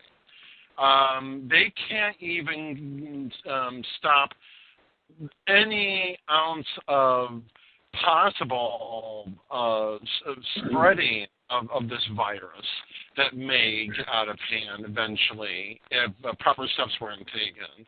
And, I mean, it was bad that what happened to Thomas and Eric Duncan, who died of this thing. It was sad that those two nurses who treated him were basically contaminated. They had to be flown to separate hospitals. And, of course, you know, they're all worried that the airlines must be the plane where, you know, one of the nurses, Amber Vinson, if I'm not mistaken, was it Thomas Eric Duncan, I'm sorry, who came here and must be infected with Ebola. It's crazy that they didn't even notice that, you know, Ebola can't be easily transmitted. The only way you could get it is if you were exposed to, say, the patient's vomit, stool, blood, saliva, any one of those possible things. And none of them actually ever took that into account. Go ahead, Mark. May I share with you and with the audience a statement from a witness in Africa named Nina Phram? Well, go ahead. I mean, you might as well. Nina Phram is from Ghana. Ebola is not real, and the only people who have gotten sick are those who have received treatments and injections from the Red Cross. And it says, people in the Western world need to know what's happening here in West Africa. They are lying. Ebola as a virus does not exist and is not spread. The Red Cross has brought a disease to 4 specific countries for 4 specific reasons, and it is only contracted by those who receive treatments and injections from the Red Cross. That is why Liberians and Nigerians have begun kicking the Red Cross out of their countries and reporting in the news the truth. The reasons? Reason number one, the vaccine implemented sickness being called Ebola was introduced into West Africa for the end goal of getting troops on the ground in Nigeria, Liberia, and Sierra Leone. If you remember, America was just trying to get into Nigeria for Boko Haram bullshit, but that fell apart when Nigerians started telling the truth. There are no girls missing. Global support fell through the floor, and a new reason was needed to get troops into Nigeria and steal the new oil reserves they have discovered. I knew there was something fishy about that Boko Haram thing, but go ahead. Absolutely. Reason number two, this is important. Sierra Leone is the world's largest supplier of diamonds. For the past 4 months, they have been on strike, refusing to provide diamonds due to horrible working conditions and slave pay. The West will not pay a fair wage for the resources because the idea is to keep these people surviving on rice bags and foreign aid so that they remain a source of cheap slave labor forever. A reason was also needed to get troops on the ground in Sierra Leone to force an end to the diamond miners' strikes. This is not the first time this has been done. When miners refuse to work, troops are sent in, and even if they have to kill and replace them all, the only desire is to get diamonds back flowing out of the country. Of course, to launch multiple campaigns to invade these countries separately would be way too fishy, but something like Ebola allows access to an entire area simultaneously. Reason number three, in addition to stealing Nigerian oil and forcing Sierra Leone back to mining, troops have also been sent in to force vaccinations, deadly Ebola poison, onto those Africans who are not foolish enough to take them willingly. 3,000 troops are being sent in to make sure that the poison continues to spread because, again, it is only spread through vaccination. As more and more news articles are released, as they have been in Liberia, informing the populace of the U.S. lies and manipulation, more and more Africans are refusing to visit the Red Cross. Troops will force these vaccinations upon the people to ensure the visible appearance of an Ebola pandemic. In addition to this, they will protect the Red Cross from the Liberians and Nigerians who have been rightfully ejecting them from their countries. Reason number four, and this is the last one. Last but not least, the appearance of this Ebola pandemic, should Americans not catch on, will be used to scare the countless millions into taking an Ebola vaccine, which in reality is the pandemic. Already, they have started with stories of how it has been brought to the U.S. and has appeared in Dallas, how white doctors were cured but black infected are not being allowed to be treated, etc. Ask yourself, if Ebola really was spread from person to person instead of controlled spread through vaccination, then why would the CDC and the U.S. government continue to allow flights in and out of these countries with absolutely no regulation or at all? We have got to start thinking and sharing information globally because they do not give the true perspective of the people who live here in West Africa. They are lying for their own benefit, and there aren't enough voices out there with a platform to help share our reality. Hundreds of thousands have been killed, paralyzed, and disabled by these and other new vaccines all over the world. And we're finally becoming aware of it. Now, what will we do with all this information? Right. Now, wow, that is just alarming. I'd like to see that letter and also any other piece of evidence that it has now hit Todd. It has now hit the mainstream. It's all over the news in many publications now. Wow. Yeah. And that's the situation. I mean, currently, I tried to get Nana to come on the show tonight. But it was impossible as the situation goes, he's being inundated right now with requests, and he's trying to sift through to see who he can trust, to spend some time with. So maybe we'll have him in the future. Yeah. Well, I'd like to know what evidence there is. No offense, but I'm skeptical of government claims, but I'm also skeptical of right, of course, that everything is a conspiracy and that Ebola is some sort of conspiracy of Western imperialism. I'm not saying I agree with you.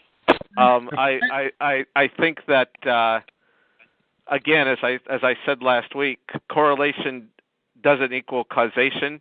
However, that doesn't mean that, but there are some questions that one of the things I find very interesting, though, about our President Obama's response to Ebola is, even when he announced that we were going into ISIS, even some people who are much more hawkish than I am, or at least favorable of military intervention than I am, and then Ron Paul is, said that we need he needs to come to Congress, lay out his plans, and get authorization.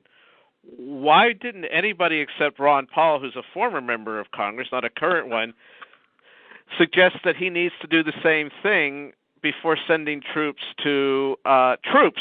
and calling out National Guardsmen to Africa to assist in the Ebola crisis? Because or to Libya. We were debating with our friend earlier tonight about the proper role of the United States military, the United States government in foreign policy, whether it is legitimate to say that because a country is a dictatorship, therefore that in and of itself justifies the United States sending troops overseas. Well, I think the same question needs to be asked about humanitarian missions, because this is a dangerous precedent of the use of United States military force, either as to send troops over there on humanitarian grounds, because when does that stop? What's the limiting principle of that? It's all part of the plan. Go ahead. My wife is from Africa. She's from Kenya. Thank you. And basically, this is the way, her best friend in school, her father is that Yusuf Nazibo, that is the spokesman for the Kenyan government. That's my wife's best friend's father. So she's been involved and seen what's gone on there for the last, 3 decades of her life. And basically, what she says is that the aid, this quote-unquote humanitarian aid, what it does is it comes with a price tag attached to it. Like, we're not just sending troops over there for free. We're not just sending, rice bags over there for free. And they have to basically, with the international, with the IMF, the International Bank, they have to levy their natural resources for this aid. And then if they're not able to pay the interest back on the loans, then Western nations go in and take over these natural resources. So you have situations like in Somalia and in Kenya where these loans weren't able to be paid back. So now both of these countries are dealing with famine, with hundreds of thousands of people dying, while huge swaths of farmland in their countries are used to grow the organic vegetables that are sold all over Europe. So like they have the means and the resources to feed the people there, but it's all been taken through the guise of foreign aid and through the guise of helping people. And what they do is they create these perpetual welfare states where the country itself now depends on foreign aid and becomes a welfare satellite of Western nations. And it used to be right. It used to be like modern day slavery. A new kind of colonialism. We no longer send military people to set up cities and build Santo Domingo and stuff like that. We colonize in a different way. We now basically own these countries, and we pay them in billions of dollars a year in aid to keep their governments subservient. Like the terrorist attacks that have been going on in Kenya right now, and I mean, I know this because I've got, like I said, I have family who are connected to the government there. We gave Kenya over $1 billion when Obama took office, and they've been waging a proxy war against Somalia on behalf of the U.S. for the last 6 years. That's why there's terrorist attacks happening in Kenya all of a sudden.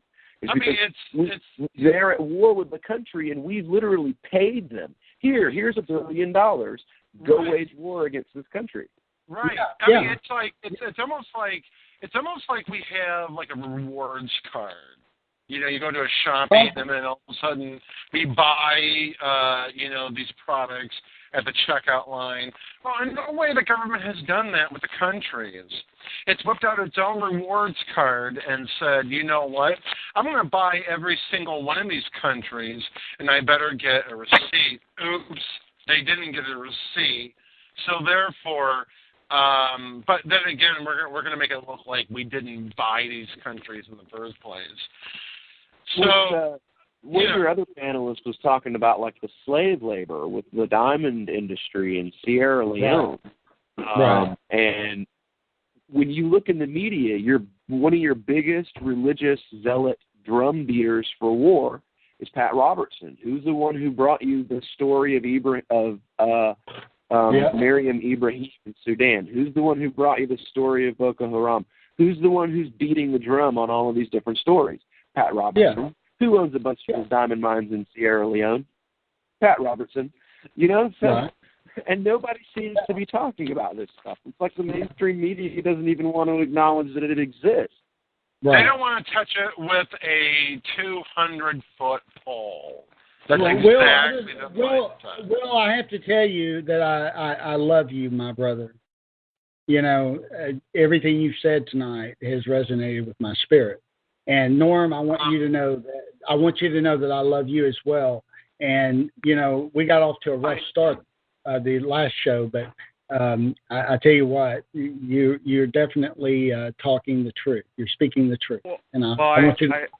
I try, and that's all we can all do. And I think that just because we disagree on a few, on some things, I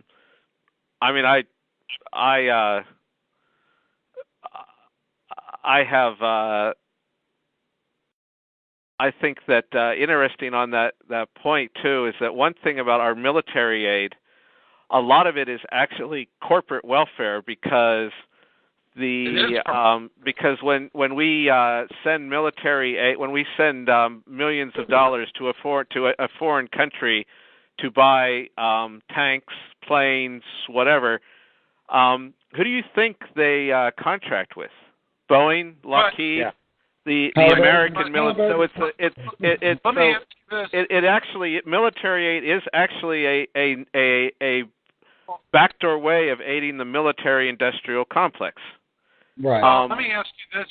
Well, let me ask you this, Norm. And I know you have to go in a few minutes here, but I just wanted to ask you this. Jason, and this goes to the rest of the panel. There's this conservative author who's probably is a very well-known hawk, by the way, and it's not surprising because he's written for townhall.com. His name's Jason Matera, and this is the kid who actually wrote the book Crapolism, which is the conservative language for corporate capitalism or crony capitalism, or what I prefer the term as corporatism. But he calls it crapolism.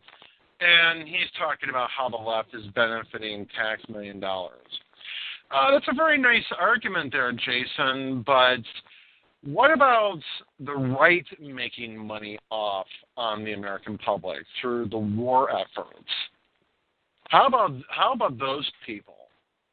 They're making money off of taxpayers too. They're and their allies ever since if we remember Halliburton, which was under Karl Rove there, or I'm sorry, Dick Cheney. What about the right benefiting from corporatism?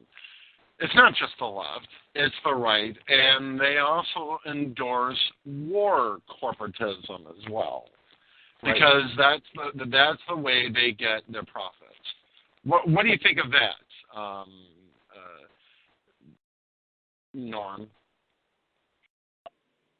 I think it's. I think that's a good point. I think we do need to look at the continued influence of big corporations military contractors on our foreign policy. One of the things that's very hypocritical and disturbing about establishment neoconservatives and even conservative Republicans is when they talk about defense cuts, and you can't see me, but I'm making air quotes now because, of course, the defense budget, like everything else in D.C., is never really cut. It's just reduced. It's just a reduction in the rate of projected spending, or whatever BS term they use for it.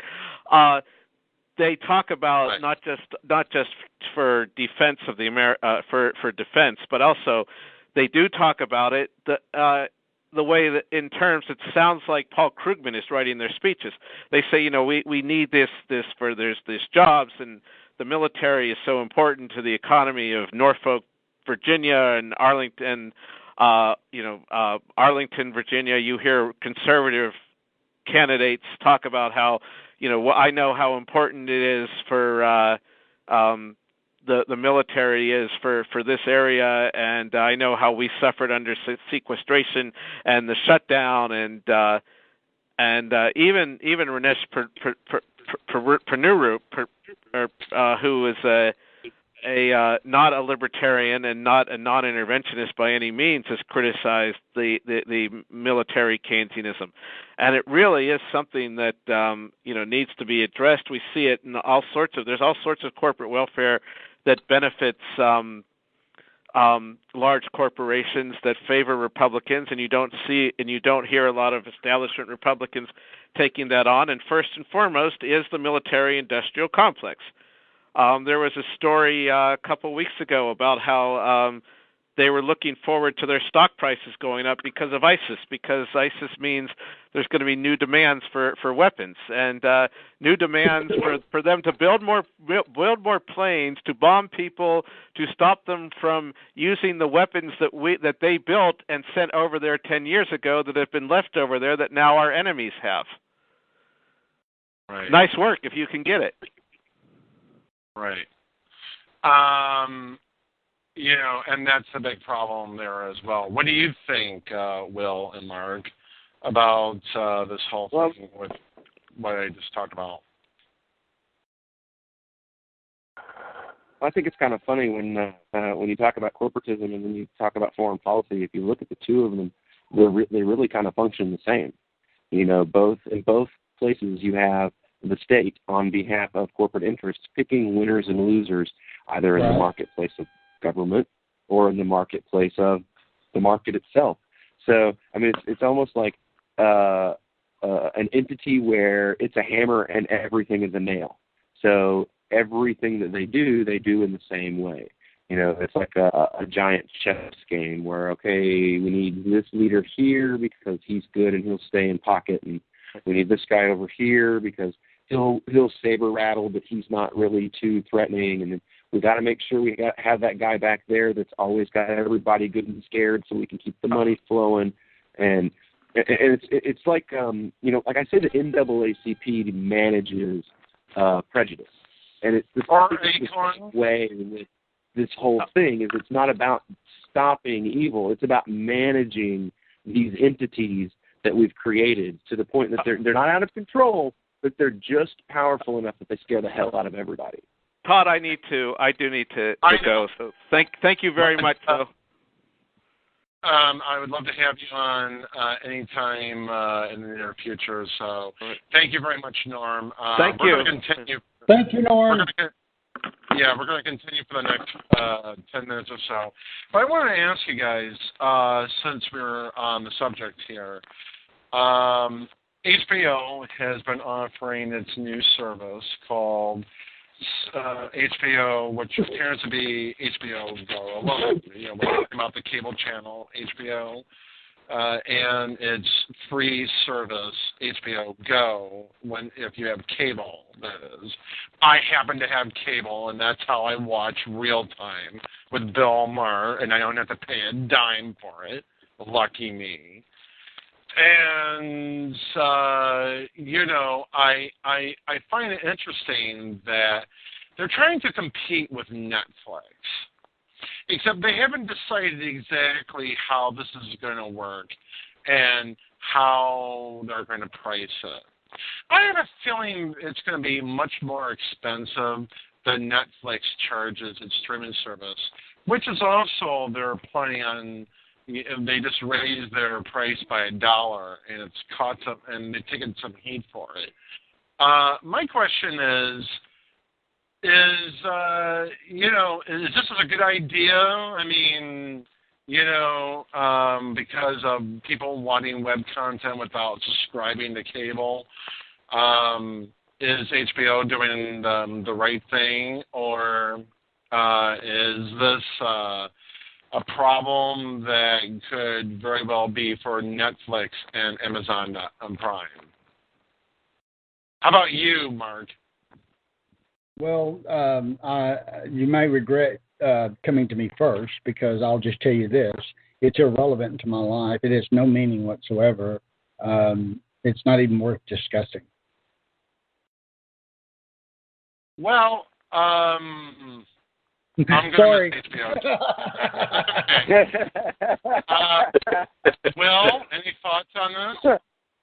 Well, I'm a voluntarist, like I got the whole market thing going on. So anytime that I see decentralization, and people trying to go after new markets and competition, I'm always down. Like I love seeing new competition in the marketplace. I love seeing new options.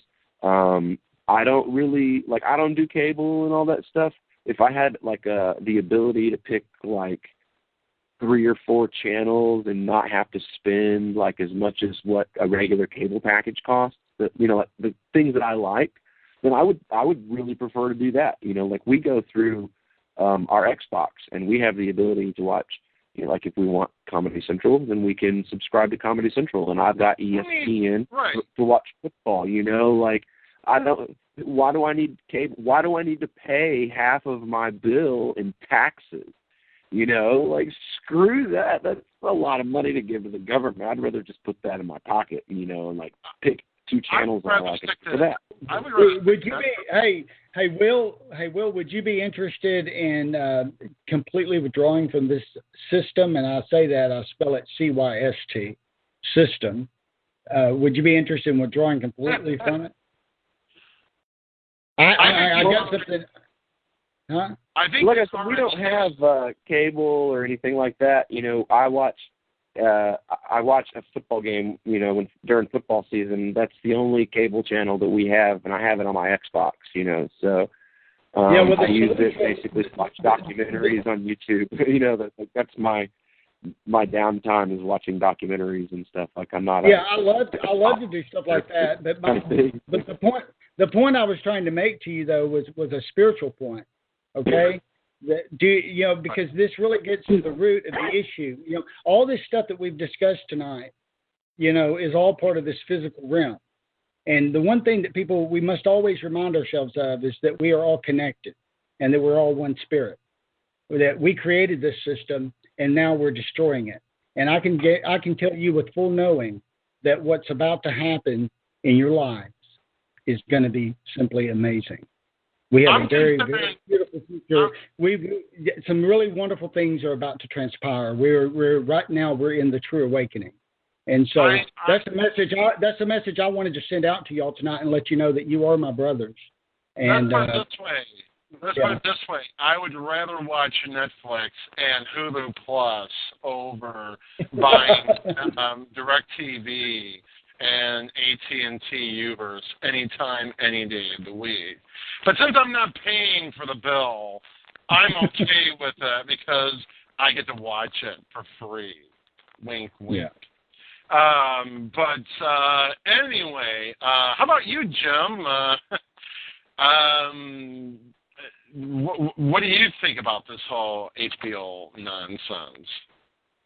Well, I think it'll be an interesting thing to see if they're going to be able to make enough cash to support the project. But I like the idea of the extra competition, the new way of doing it. And it's only going to make all the other services better. That's what I think. You're going to end up with Amazon's going to have to get better because of it.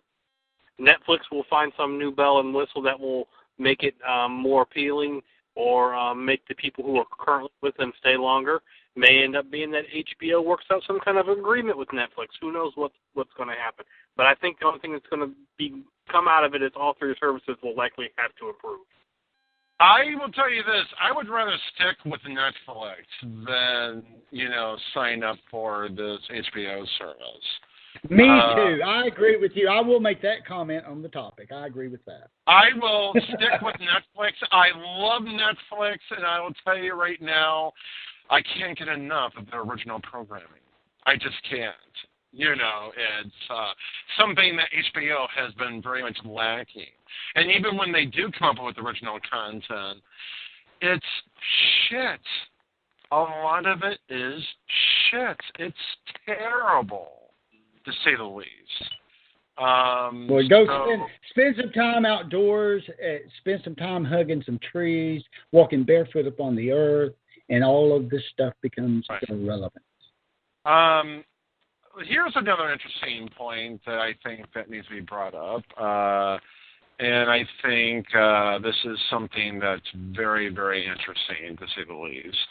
Ron Paul basically stated today that, Hillary Clinton will be a moderately mediocre president, and I think he was saying this simply because of her war record, because of her war stance.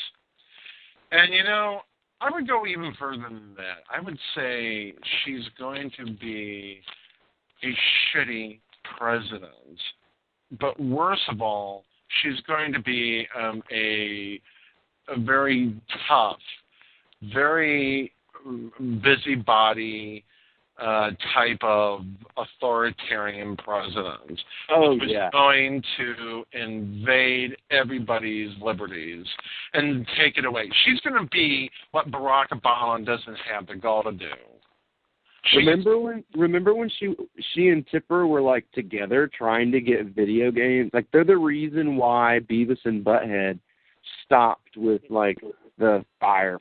Like they got the Simpsons to change. They got and the parental advisory stuff that was put on stuff, by government mandate now. That was all her and Tipper when her husband was the president of the country. She was the one leading the charge nationally for all of this censorship in the name of, the mantra of the statist nowadays, the children. She was just trying to act like she had some morality, that's all. And on top of that, she thought she could tell people what they could do. Because remember, she tried to push for health care, or Obama did, and look how that turned out. Yeah. She voted for the war in Iraq, and and a lot of Democrats were trying to make excuses for her. We know there's no difference between Republicans and Democrats. So. No, there isn't, and there never will. They're all just a bunch of whores. They're paid whores, Mark. Yeah, WWF for adults. No disrespect to all those hardworking women out there. I mean, the porn actors on porn. I think the porn actors at Pornhub.com are better looking than the politicians on Capitol Hill. I just really do believe it. And trust them more. But anyway. What did Will just say? I said I would trust them more. I would trust them more. Yeah. Thank you. I didn't want to brush over that statement. Please continue. Say that again. Yeah. I would definitely trust a prostitute or a porn actor more than I would a politician. That's right. Absolutely. And here's another thing. You'll probably get fewer diseases too. That's true. Well, that, and at least they're upfront about the fact that they're screwing you. Yes, they are. And that sounds sexual, the way that they do it. Where are we going with this, Todd? Where are we going? I don't know. But the point is that you've got a Democratic senator like Kirsten Gillibrand who wants to take away your guns. I'm like, fuck you. He can have my gun. I finally realized I don't need a gun. I'm eternal. I'm nothing but spirit. Somebody can come put a gun in my mouth, stick it down my throat, and all I got to say to them is go ahead and make my day, because you'll seal your fate when you go there. Okay? So I have no fear. I need no gun, but I would not at all support any efforts to force people to depart or separate from their guns. No laws whatsoever in that regard. No. And finally, we heard about the bombings of the Kurds in Turkey by ISIS. Again, you would have somebody like Mike Renzulli saying, oh, it's because of Islam. It's because of those damn Muslims. Now, he tried to sell them.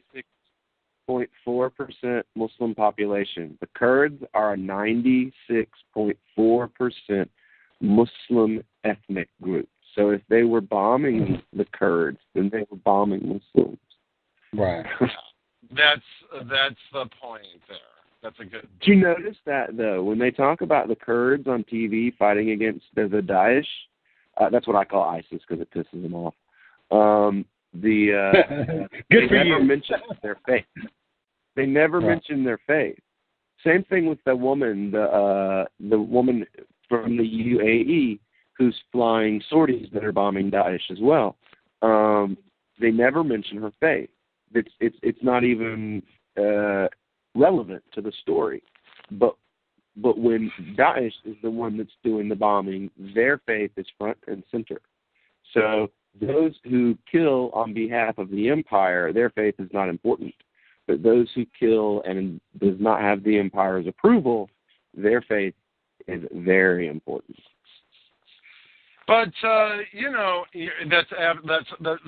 a very accurate point you make there, Will, and I'm so glad that you brought that up because I wish that there were the John Boltons of the world, and the Sean Hannitys and all those hawkish neocon and country club conservative thugs can keep putting on this little excuse that it's Islam that's a problem when over 95% of the world's problems, and I'm not trying to blatantly blame to the Israeli man, woman, and child in Israel. I'm talking Israel as a nation. I'm talking about it as a government and the Likud party that's responsible for funding a lot of the terrorist operations that's going on within their own government. And not to mention, they were also helping out the Assad regimes in many ways. And they were so corrupt that a lot of the problems are because of Israel, the Zionism that's going on. This is why we are neck deep in so many problems that we can't even iron out our own problems to deal with. And we can't even get our house in order here in the U.S. And unfortunately, we never will at the rate we're going. Jim, you got anything to say about all this? Well, it was interesting, the point brought up about how faith is so important when the person is doing something you don't approve of, but when they're doing something you do approve of, who cares, whatever, it doesn't matter. We're all a big tent. And I remember, it reminded me of a story from when I was in the Gulf War. Tell us about that. Yeah, we were in, I don't remember what city it was. It was down near Al Jabail, near the port, so we were far away from the border at that point. Hostilities had not started yet. And we're shopping and just going to a store, and we were looking at some prayer rugs. And there was a young woman behind the counter. She had a hijab on, and the only thing you could really see were her eyes. It was not the one where the face is open. And she starts talking to us, and it was clear at one point she's flirting with one of the guys. There were no adult males in the room right at the point, but as soon as one of her, I think it was her uncle, came in, she stopped talking. He said something to her in Arabic, and that was the end of that conversation. But for a moment, you got a glimpse into the fact that this is just a teenage girl. She's just like teenage girls in the U.S., except she lives in a more oppressive environment. I remember telling that story once to a girlfriend's mother in North Carolina, and she just couldn't believe it at all. They're just such different people. I'm like, they're not that different. There's some cultural differences here and there, but they're human beings. They feel the same way. They have the same issues. They have the same hopes. They want to live a life. And it just shocks me how so many Americans cannot comprehend that that's another human being. They may feel differently on some things. They may experience things a little bit differently. Right. But that's who they are. I can't understand how other Americans... Well, I grew up with a Pentecostal, like an apostolic home here in the U.S., and honestly, I see the same thing happening in conservative, apostolic, and Pentecostal communities here. Even among girls, one of the churches that my sister and my mother went to when my sister was in private school in Florida, they wear floor-length dresses and high collars and wrist length, and if a girl was reaching up on the top shelf for something and stretching caused her to show some skin, the women would chastise her like immediately. Some of them would even like smack a hand or something, and discourage, that kind of a thing. So it's not even that it's only over there. You have that same kind of conservative, overt modesty among religious traditions, even here in the U.S. Like, I can take you to a church. I can take you to 3 churches within 20 minutes of my house right now where that's how things are for the women in these churches. Yeah, I kid too. I live in Arkansas, so yeah, It's excellent. There's a band in Arkansas that I love. It's called Mountain Sprout, and if you haven't heard of them, you should look them up on YouTube. I think you would enjoy their music. Thank you for that, Bill. Yeah. Thank you. It's anti-government bluegrass. Oh, yeah. Well, that's great. Anyway, that's a very big thing, because there are cultural differences between, Americans and other countries, but there aren't that many cultural differences. And you're right, a lot of these women do have the same feelings and desires that American women here have. And, it, especially when you've got the evangelical Christian types, the fundamentalist Christians, who are pretty much the same thing, even though they're probably slightly a little bit more lenient about it. But they treat the women the same way here.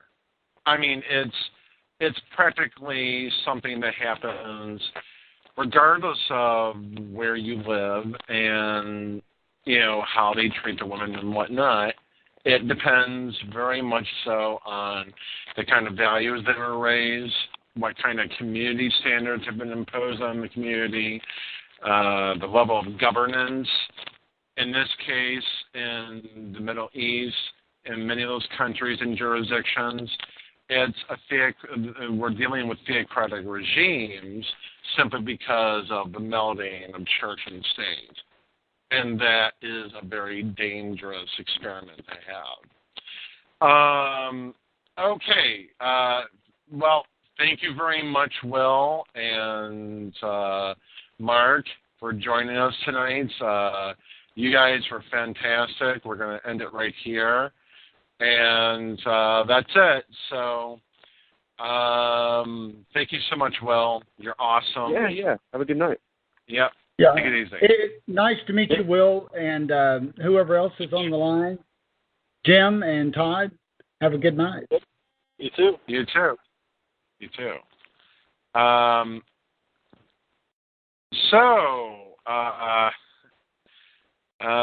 let's see here. So, Jim, what did you think of tonight's show?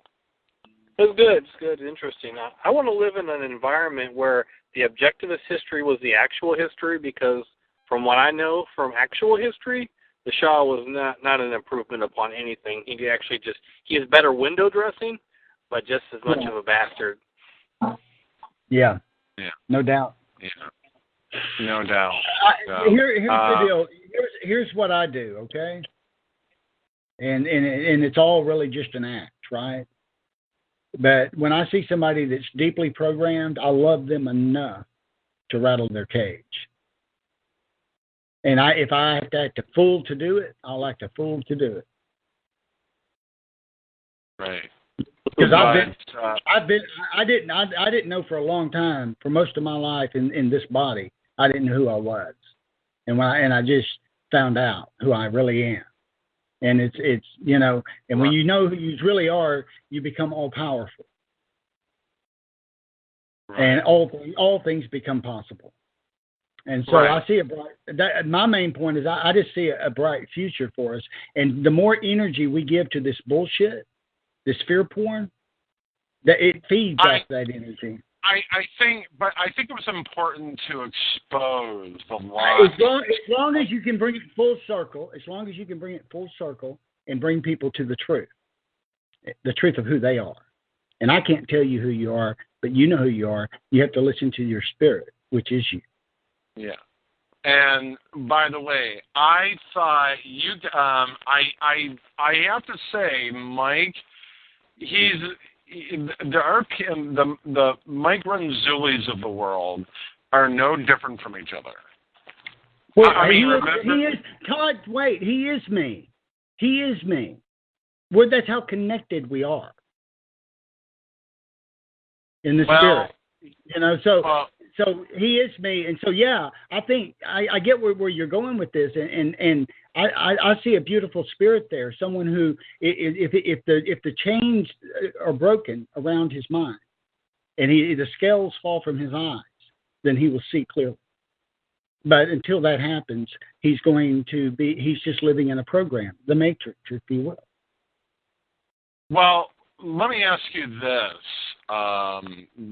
Jim, because you and I have had dealings with people like that, especially Eric Dundero, if you remember Eric Dundero. I had him programmed out of my mind. You had him programmed out of your mind? But this guy, I'm surprised that he hasn't offered marriage to Mike Renzulli. I mean, seriously, this is a matter of contention between Renzulli and us, because this is a bone of contention that Mike Renzulli has with libertarians, that, we're so dogmatic on foreign policy. Fuck yeah, we are dogmatic on foreign policy, and we have to be. We have to set an example. I want to tell you, don't have any principles, what's the point? You don't have any principles, what's the point? We just become a Democrat or a Republican. That's right. So that's the important ideology of it. So, I want to tell you, Todd, I just wanted to say that I'm very grateful for all the panelists and guests tonight, and especially for Mike and for his courage. I don't think he probably was fully aware of what he was walking into, but yet I think he handled himself very well. And I think he did too. Absolutely.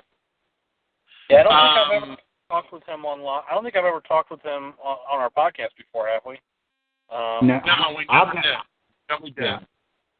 Yeah, I didn't even know who he was until today when Todd told me about it.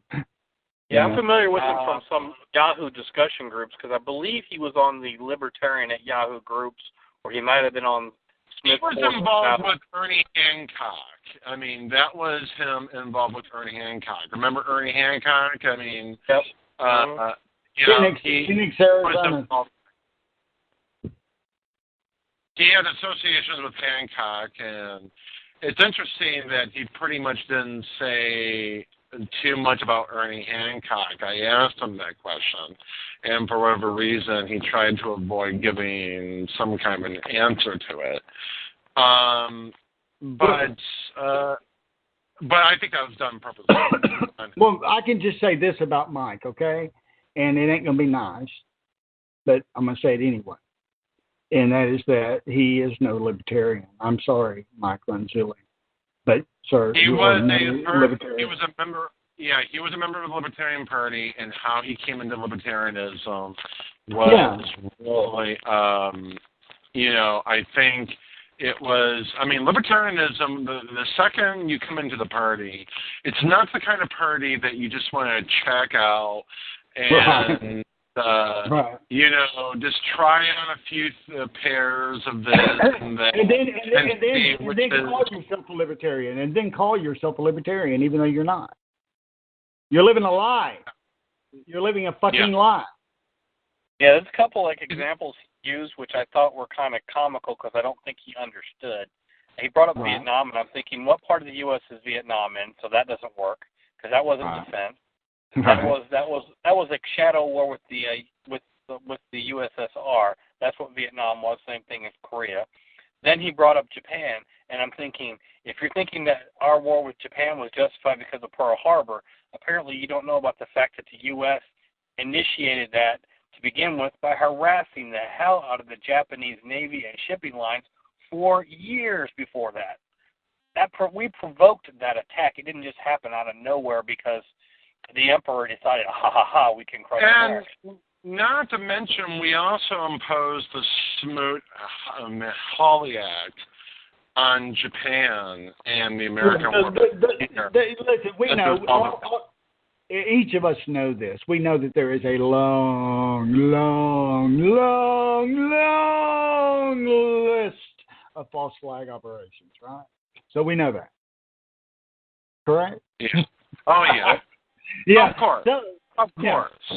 Of course. So, the beauty of all of this, and this is what people have got to be able to grab a hold of. I shared some of this with Todd in a conversation with him earlier. And what I was trying to get across to any spirit out there that was truly had ears to hear, was that you're on the right path. Once you know who you are, and you know that you're nothing but eternal spirit, you are a God, if you will. When you understand that, then nothing can fucking harm you. Nothing. That is absolutely true. A fucking men to that. And so, but as long as they feed this system, CYST system is feeding off all this energy, that's being put out through the internet, and the internet, which is just a facsimile of this most beautiful and wondrous creation called the human body, that has all the ability, every technology that any facsimile can do, the human body can do. We just have to remember. We have to remember who we are. Right. Anyway, that's how this whole thing started, and I think that's my rant for the night. That's my rant. That's your rant for the night. I knew it was. I think we can learn something from this, guys. Is that you can't trust an objectivist who claims to be against Islam, and you can't trust somebody who claims to be. I tried to ask this of Mike tonight. Okay, what if it was turned around where where another country tried to come in and do the exact same thing to us, depose our government because they didn't like what our government was doing to us. What kind of I love how at one point he suspended all of God's law. Okay, in one sentence, he suspended all of God's law. That God's law became irrelevant because we were at war. Yeah. And I called him on that shit. And you know what? I caught, and I noticed something. He was a fucking hypocrite, guys. Oh, big time. He's a big time conspiracy theorist in the worst sense of the word. Yeah, so this is a guy who claims to be, oh, well, we got to do it in other countries, but they better not do it to us. Okay, and mentality. I say, fuck you. They're going to do it anyway. Oh, what he needs is a whole lot of really good, loving bitch slaps. Okay, a lot of real loving bitch slaps. And if he spent enough time around me, I'd give him enough bitch slaps that his life would just be wonderful after I got finished with it. Right. Okay, folks. Thank you very much. Next week, Mike, or not Mike. We love you, Mike. We love you, Mike. Jim, you are doing the hosting duties of the show next week. I will be sitting on time. Be on time next week, Jim. Damn it. I was out partying with Eric. What can you say? I mean, Don Darrell's my bud. We had to party. All right. See you guys. You know what? I gotta say one more thing. What I love about Jim is he is a man. He's a man of few words, but what he speaks, it's almost always absolute, correct, and true, and love. That's right. So I love that. All about right. you. Okay. We'll see each other again next week, everybody. Take care. Good night.